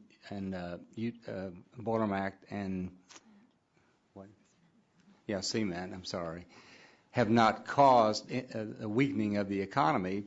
I have here a list of 13 new rules and regulations that EPA is coming out with, and the cumulative impact of that, it seems to me, would definitely have an impact on our ability to create jobs. We're not arguing that it caused the loss of jobs, but we're making the argument that at this particular time, it creates obstacles in our ability to create new jobs. Would you agree with that, Mr. Harrington? Yeah, I certainly would. I mean, for sure that point's been repeatedly made. Am I on and off? There we go. Yeah. So I definitely would agree with that. But from my standpoint, back to your original question, there are two areas that we would disagree. First of all, MACT is not available across our sector. There are no proven engineering technical solutions to achieve the NESHAP standards. That's point one. Point two is there is absolutely not going to be job growth due to NESHAP or SISWI. Absolutely not. Not sustainable. There will be, or there might be a short-term change to a bunch of consultants or a bunch of laboratories who will do some tests as we begin our permit and the process that we always follow to comply and to do better than we possibly can hope to do. But at the end of all that transfer and moving around, there will be less plants, period. Okay. Mr. Rush, you're recognized for 5 minutes. Thank you, Mr. Chairman. Mr. Wahlberg, Mr. Walkie and Mr. Schaefer. Dr. Valberg made some pretty controversial conclusions there. What do you have to say, each one of you? How do you respond to some of his assertions? Mr. Rush, I'd be happy after the hearing to submit numerous, dozens upon dozens of peer-reviewed statements showing effects, associations between particulate matter and premature mortality that contradict the testimony of Dr. Valberg. There are National Academy of Science studies that contradict it. The Clean Air Science Advisory Committee peer review process and reports contradict those views. Those views are contradictory, are controversial because they are outlier views within the clean air scientific community. They were not accepted by the Bush administration. They were not accepted by the Clean Air Science Advisory Council. They were not accepted by the Health Effects Institute reexamination of those associations. And I think it's important that that copious record of peer-reviewed studies be included in the record. And we could also invite Dr. Valberg to include studies, since there wasn't a single one cited in his testimony that I saw. Mr. Schaefer? If I could briefly provide some context for the particulate matter decision-making at EPA. The science that EPA is proceeding from began with a epidemiological study looking at particle levels in 26 cities and comparing that to especially premature mortality and screening out the confounding factors that Dr. Valberg raised: diet, income, the other things that can step in and interfere with trying to establish a relationship between pollution and disease. The benefits in EPA's rulemaking that you see in the hundreds of millions of dollars, those come from avoiding premature deaths. We can argue about what a life is worth, and I don't know Dr. Wahlberg wants to go there. But those premature mortalities occur over a long period of time. You can't put somebody in a room and gas them with particulate matter in 15 minutes or even a day and draw any conclusions from that. The point is the long-term exposure. Congress ordered EPA to get those epidemiological studies peer-reviewed. The agency went to the Health Effects Institute at the end of the last decade, late 90s. The Health Effects Institute did an exhaustive review of the PM science, concluded it was solid. That is, that the link between PM exposure, particle exposure, mortality was very strong. The Bush administration looked at the same issue in 2005, did an exhaustive review, reached the same conclusion. So to suggest that this is something that is being done with a pocket calculator, or that confounding factors aren't being considered, or that you can put a balloon over somebody's head and fill it with particulate matter, or that because nobody's died from sitting in front of a fireplace, that means fine particles aren't a problem. Honestly, those are outlandish statements. They're completely inconsistent with decades of science, not just a recent decision. I challenge the witness to produce peer-reviewed studies that show that, and we will certainly provide you with the data that EPA has gathered under 3 administrations to establish that very strong connection between particles, fine particles, not big chunky particles from barbecuing steak, fine particles, and death. I just want to really remind the committee that the Bush administration did draft a report that was finalized by the Obama administration, and it's called the Integrated Science Assessment for Particulate Matter. And this report evaluated the scientific literature on human health effects associated with exposures to particulate matter. It is based on dozens of peer-reviewed studies. It had more than 50 authors and contributors and literally scores of peer reviewers. And this report was also subject to extensive external review and commentary. And this scientific effort provides the basis for EPA's analysis of the effects of particulate matter. Were both of you referring to this report? Yes, Mr. Rush. It's dated 2009. I'll be happy to submit it to the record. And it finds, quote, there is a causal relationship between PM 2.5 and mortality both for short-term and long-term exposures. That is in an EPA report dated 2009, but as you said, it reaffirms studies that were undertaken first under the Bush administration. Mr. Sullivan, you're recognized for 5 minutes. Thank you, Mr. Chairman. I was going to see if Dr. Wahlberg would like to comment on what was just said. Yes, I would. I think the associations that are reported by the statistics are indeed out there, but I think that there are a lot of problems with those associations even beyond the fact that they're not reflected in laboratory experiments and even in clinical experiments. I think that the actual associations, remember, are, after all, on a day-by-day basis. That the so-called time series studies look at day-by-day changes in particulate levels and look at day-by-day changes in mortality, so that they're looking at short-term things. And when you try to take that hypothesis to the laboratory, you can't validate it. The associations themselves have peculiar characteristics, such as the steepness of the association. In other words, what kind of increment do you get with a given increment in particulate matter actually gets steeper as the air concentrations get cleaner. In other words, as particulate levels go down. This is reported time and time again in these associations. And this goes contrary to what you would expect on a toxicologic basis. The association should, in fact, get stronger as the air gets dirtier, and so that as you get to higher levels, then you're getting a larger effect because the dose makes the poison. So I think I don't disagree that there are many associations out there, and in fact, the very reporting of such associations in such a variety of diverse circumstances where the actual chemical composition of the particulate is quite different, in a way, is also something that actually does more to undermine their plausibility than to support it. Thank you. And this next question is for Mr. Rubright, Dr. Gillum, and Mr. Elliott. EPA has maintained that Boiler Act rules will result in a net gain of jobs. Do you agree with the EPA that the net effect of EPA's Boiler Act rules as written will be to jobs in the U.S.?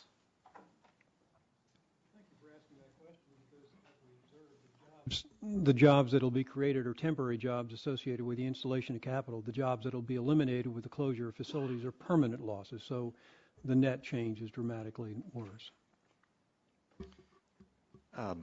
My observation would be, as they were promulgated, they won't have that effect.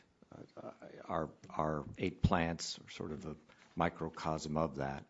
I would like to think that a dialogue between yourselves and the agency would do, as has happened so many times in the Clean Air Act, result in a path forward that indeed could have least impact on jobs and provide for a cleaner environment as well.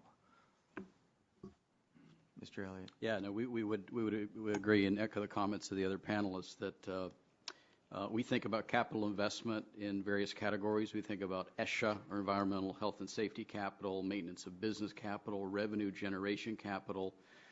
We would categorize this capital as non-discretionary, and it would be in a different league. So perhaps jobs on a temporary basis for engineering, consultancy work, and potentially jobs outside of the U.S.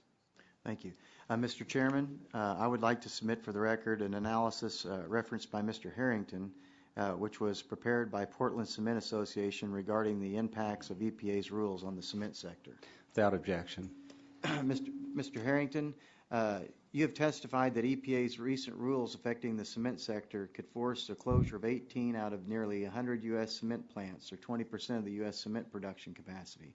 Where are most of these cement plants located? Are they like small towns, rural areas? Yes, yes, they're mostly in small towns and rural areas, and they're sprinkled throughout the United States. I mean, there's one in upper California, there might be one in Ohio, there could be one in upper New York State, there could be one in Illinois. So they're spread throughout the United States. They're always in small rural areas, as Mr. Rubright said. And the old adage of a company town, it's not quite like it was in the 30s and 40s, but that's the sort of the environment that our plants are in. Will the employees at these facilities be likely to find new work elsewhere in their communities? Anything's possible, and of course we'd like that to be the case, but the opportunities are very limited because they're high-wage jobs.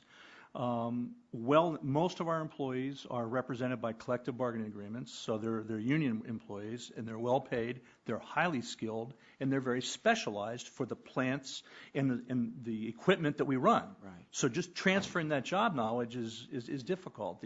So it'll be devastating to those communities. The other thing that we lose, and I'm sorry to keep rambling here, but there are a series of small business people and large industry that service our plants. Contractors, engineers, sorry. No, go ahead. Contractors, engineers, local raw material suppliers who may not be employees of our plant, but who exist, Pennsylvania for sure, who exist because of our plants. Right. So, thank you. Well, also, your time's I'm sorry. Mr. Doyle, you're recognized for 5 minutes.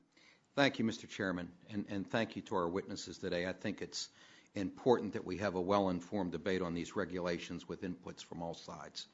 As many of you know, I represent Pittsburgh, which is in Allegheny County in southwestern Pennsylvania. Allegheny County is home to manufacturing industry, chemical industry, steel industry, energy industry, and much, much more.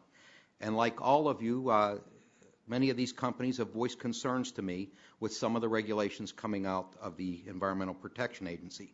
Most specifically, I've heard a great deal about the Boiler Act rules that we're discussing today. But let me first give you a little background on Allegheny County. Last year, the Pittsburgh Post-Gazette ran a series on air pollution effects in the region called Mapping Mortality. In it, they told us in Allegheny County, air pollutants are generated by 32 industries and utilities classified by the county health department as major sources because they emit or have the potential to emit 25 tons or more a year of a criteria pollutant, or 10 tons or more of hazardous air pollution.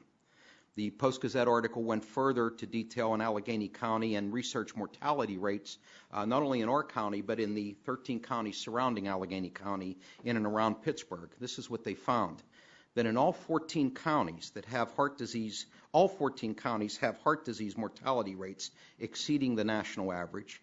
12 of the 14 counties have respiratory disease mortality rates exceeding the national average. 3 of the 14 counties have lung cancer mortality rates exceeding the national average. And while 13 of 14 have a combined mortality rate for all 3 diseases in excess of the combined national expected rates for the 3. So as you can see, I have cause to take these regulations very seriously. I recognize that the rules that were, the Boiler MAC rule issued in February wasn't perfect. I know that the industries in southwestern Pennsylvania are providing good-paying jobs for my constituents. But the mortality rates due to heart, respiratory, and lung disease can't be ignored. For me and my constituents, the issue is not a political football that we should toss around in Washington. This is real, and it's about life and death. So I just have one question for Mr. Rubright, Mr. Gilman, Mr. Elliott. The Clean Air Act already gives you 3 years to comply with the possibility of a 4th year. If you can't do it in 3, you can petition your state. I don't think the folks in my district believe that it should take 5 years, or in the case of this bill, 5 years being the minimum, and we don't know what the maximum would be, to deal with reining in some of these pollutants. And I understand there's specific issues with the final rule, and I think they need to be worked out.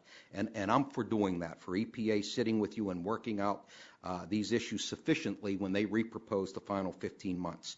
My question is, once that's done, would you be willing to accept a deadline within the Clean Air Act of 3 to 4 years? I'd like to observe a couple of things. First, relative to your indication of the health risk, please understand that particulate matter is already regulated under the National Ambient Air Quality Standards. And 9 of the 10 virgin mills that we operate are currently in attainment zones, and yet they're being regulated under a statute that wasn't intended to regulate particulate matter as a health risk, as a particulate matter, without regard to whether they're in an attainment zone or a non-attainment zone. So it is a rule that really is inapplicable in many respects to the current environment. My question is, once they do this reproposing of the rules and address some of these concerns, do you need more than 4 years to comply? Well, certainly. I've already indicated we wasted $80 million to comply with a rule that was rescinded. You heard Ms. McCarthy testify that she doesn't know of a cement plant that can comply with the rules today. We know that 2% of the pulp and paper mills today can comply with the standards as applied. Now, my understanding of the Act is that maximum achievable control technology is what 12% of the existing mills can comply with. So do you think there's going to be litigation of this rule? I think this rule is going to be litigated, and I think Ms. McCarthy's testimony is going to be admitted in that litigation. So we're going to have some period of time where, again, we're going to be required to spend money on a rule which is in litigation. So apart from the fact that our best technological people are telling me we can't do it in 3 years, I certainly know I'm going to be doing it in advance of the resolution of this rule. So I think it just doesn't make any sense to spend money in the face of these circumstances. Do you think it should be addressed at all? Do you think there's a health concern and that the concern over health warrants your company doing something to reduce these pollutants? Please understand, where we understand that there's an identifiable health risk, we do everything we can today. What I'm saying to you is there's nothing we know we can do to comply with these rules. But I also have indicated that I think there is a scientific debate with respect to the specific effects of particulate emissions of our plants in rural attainment areas. Dr. Gilman? I would say yes, if one of those things that isn't part of the reconsideration process now because the agency feels constrained by prior judicial decisions. That is the pollutant by pollutant approach versus the plant by plant approach. That's what makes these unachievable. That's what introduces a technological barrier to implementing achievable standards. Mr. Chairman, you've been generous with my time. I appreciate it.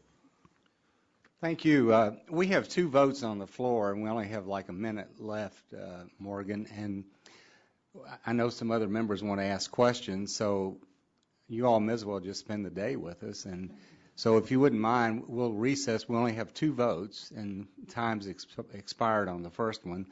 So we'll be back, I would say, in about 15 minutes, and we'll reconvene and finish up the questions at that time. Thank you.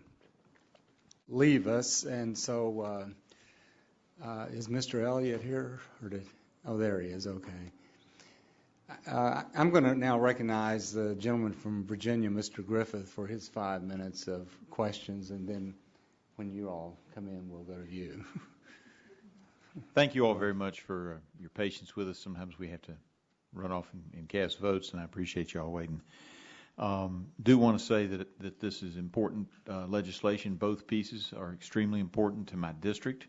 I don't want to underestimate it, but I also have to point out that in the hearings that we had earlier this year and the hearings that we have now, we have had testimony from people who employ folks in Giles County.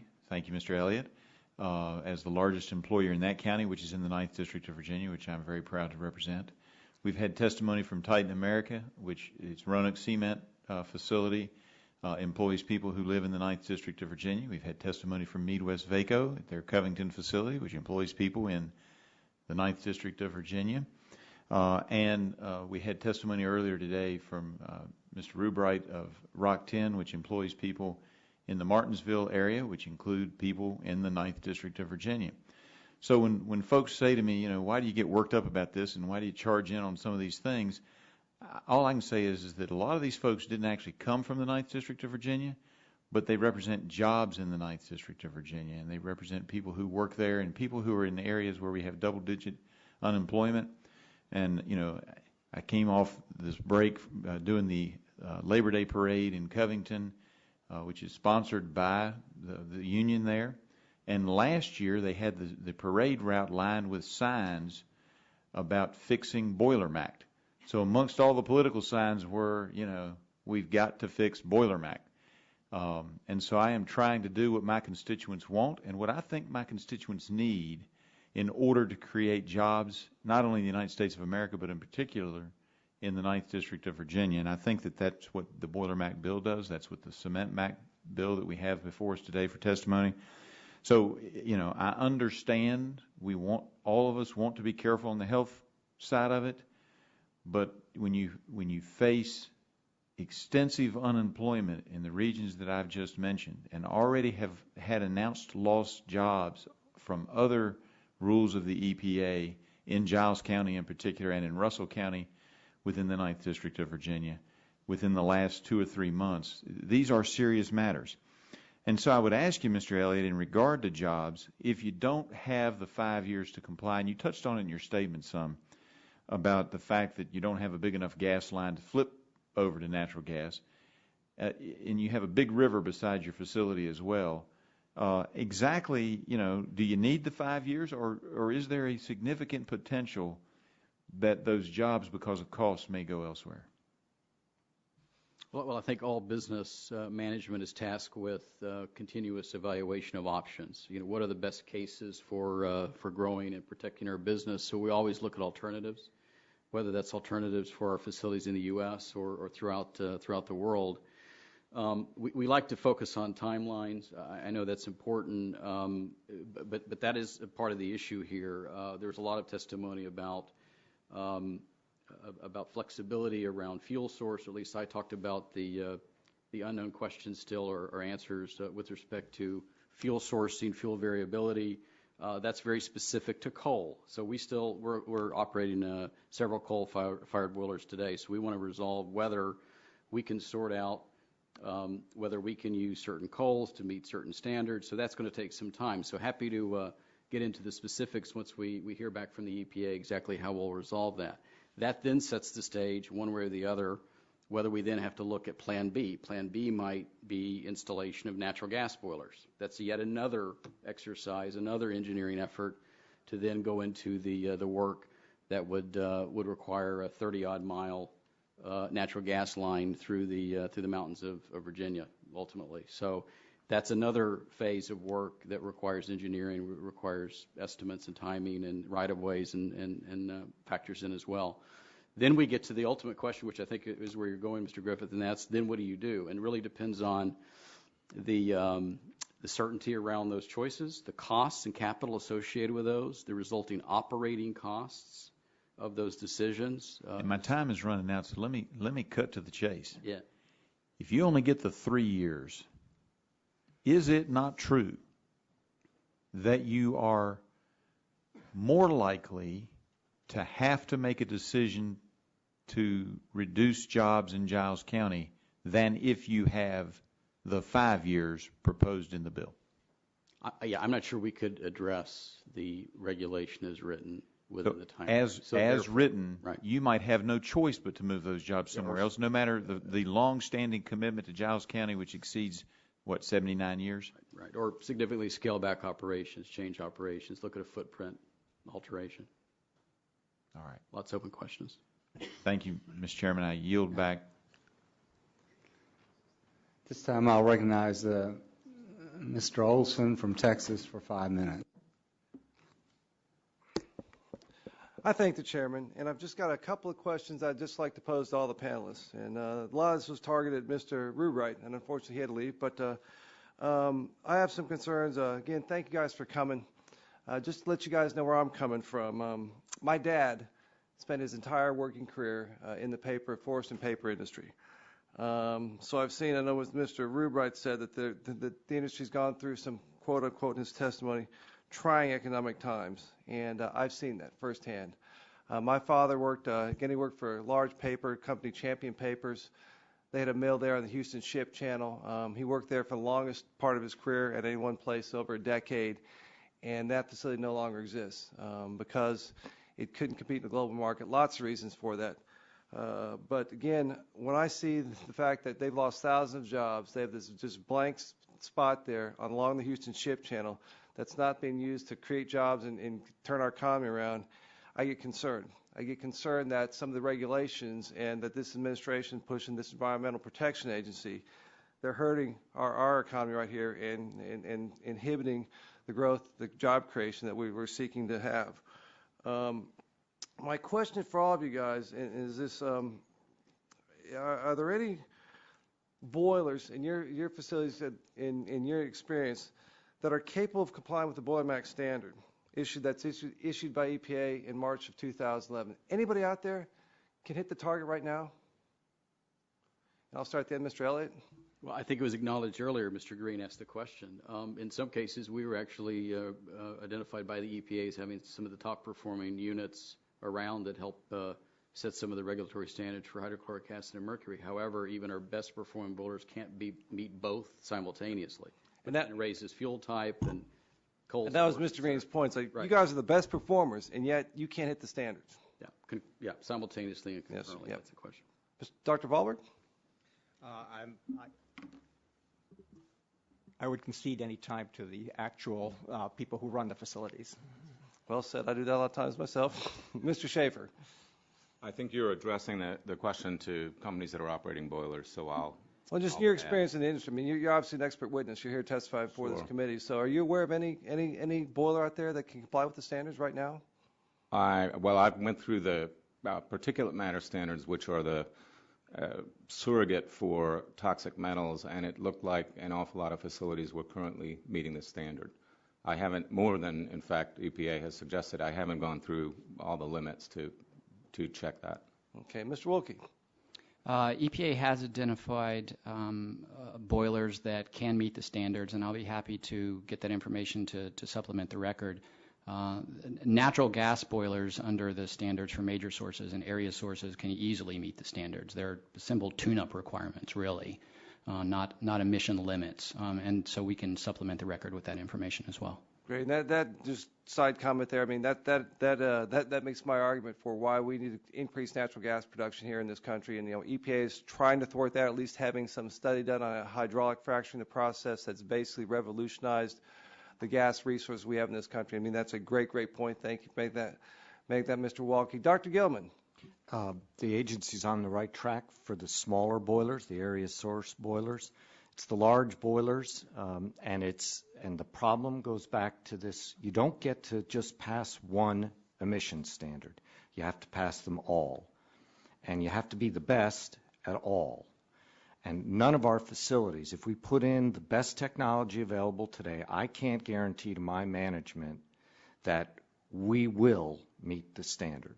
So as long as we're evaluating these emission standards on this pollutant by pollutant basis rather than looking for the overall performance of the plant, we won't make it. That sounds like an issue we're having with the EPA in terms of flexible permitting process for our refineries and our power plants, where basically our system in Texas had, in your case, 5 different regulated sources of emission sources. We could be over in one, but we had to be significantly under in the other 4, so the combination was what really matters. And unfortunately, EPA has taken that over from us. And it sounds like that'd be something very beneficial to you, Dr. Gilman, some system like that. Mr. Harrington, down at the end. Last but certainly not least, sir. I really can't comment on the boilers, but I can comment on the cement. And there is not one plant in the United States that meets the NESHAP regulation because of the, as Dr. Gilman pointed out, the 4 specific elements. We might be good in one, bad in another. Not too good here, good over there. And it varies from coast to coast and from the top of the border to the bottom of the border across the United States. So a flexible permitting system like we had in Texas would address your concerns as well, it sounds It'd be like. a great help. Yep. I mean, again, it's been demonstrably cleaner since the system's been in process, 15 years. And again, last year the EPA took it over from us. And I'm running out of time. I thank the chair. Yield back. Mr. Green, you're recognized for 5 minutes. Thank you, Mr. Chairman.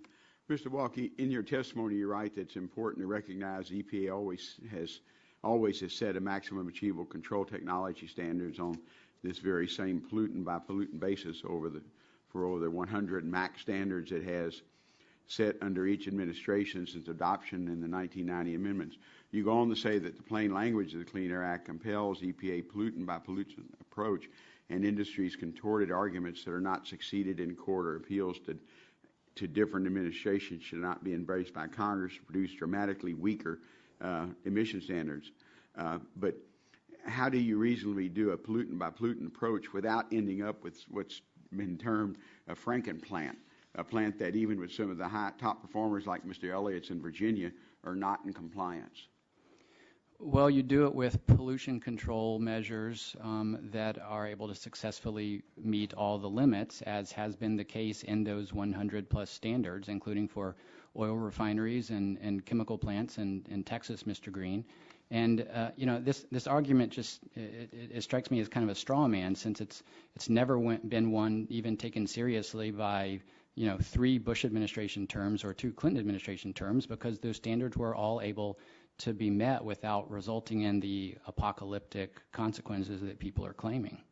Well, some of your colleagues on the panel talk about they cannot design, install, and commission emissions controls on their existing coal-fired boilers within 3 years. They claim that's particularly true because third-party resources with expertise to design and install these controls will be in high demand as multiple boiler rules are being implemented in a short-term period of time by both the industry and electric utility industries. Do you share that concern? Well, that is a very different concern, and if there are concerns about the ability to install the controls within 3 years, the Clean Air Act provides an additional year, a 4th year, for that to happen. I would like to note, in responding to a question that Mr. Whitfield asked earlier of the panelist, EPA is slated to finalize these boiler standards in April of 2012. If you listen carefully to what Ms. McCarthy said, it is within their power to extend the compliance deadlines to start 3 years from that period, with an additional 4th year for this additional period of controls that I just mentioned. So we're already looking at 2016 under the Clean Air Act, which is exactly 5 years from now, from 2011. The Clean Air Act has the flexibilities and the administrative tools necessary to allow EPA to give sufficient time to comply with these standards, and I think we should let that responsible process work. Okay. Mr. Harrington, some of my cement companies have talked about how the subcategorization of the fuels is the crux of the issue for their industry, and that EPA should have used better discretion here. Do you agree with this statement, or if so, can you elaborate? It's very much a plant-by-plant decision and issue. We do agree with subcategorization. A lot of the issues still comes back to uncertainty. Will it be accepted? Will it not be? Is there a positive dialogue where real, true information is passed back and forth and is accepted? So we can have dialogue and we propose different things, and there's always politeness and a spirited and professional discussion, but then we go back and then things don't happen. So we continue to look at the clock and look at the calendar and understand what the regulations are, and have to go back and plan for our fuel sources, for our capital investment needs, even how we operate our kilns. So I do agree with that issue. Okay. Mr. Elliott, in your testimony, you say that making cost prohibited to burn alternative fuels, by making it cost prohibitive by burning alternative fuels, the current rule would force industry to pay excessive prices for natural gas or curtail production. I know that natural gas is the cheapest it's been for decades almost now, and can you elaborate on that? Well, this is a particular note around curtailment, and we would like it to be more clear ultimately in the regulation that if, for example, a plant like ours converts to natural gas, if we have to curtail for residential heating or something like that, that we would have the wherewithal to convert temporarily to a backup fuel, like fuel oil, for example, and that we would not then have to meet specific regulation standards for that particular source of fuel. So it's a very specific point around curtailment and flexibility on a temporary basis to have that flex fuel option. And I think that's probably fairly common with industrial boiler operators. Well, I would hope we have enough natural gas now that's been developed that we wouldn't have to worry about curtailment, particularly in the fuel oil, because I know that's also another issue on the East Coast. Just not crystal clear at this point that flexibility exists. Okay. Thank you. Thank you, Mr. Chairman. Thank you. And I see no one else, so I want to thank all of you for taking time and giving us your expert opinion on these pieces of legislation. We look forward to working with all of you as we consider whether or not we're going to move forward with them. And with that, we'll terminate today's hearing, and we'll have, how many days? 10 days for any member to submit additional material and thank you all and questions. So thank you all very much for being with us today, and we appreciate your patience. Thank you. Thank you.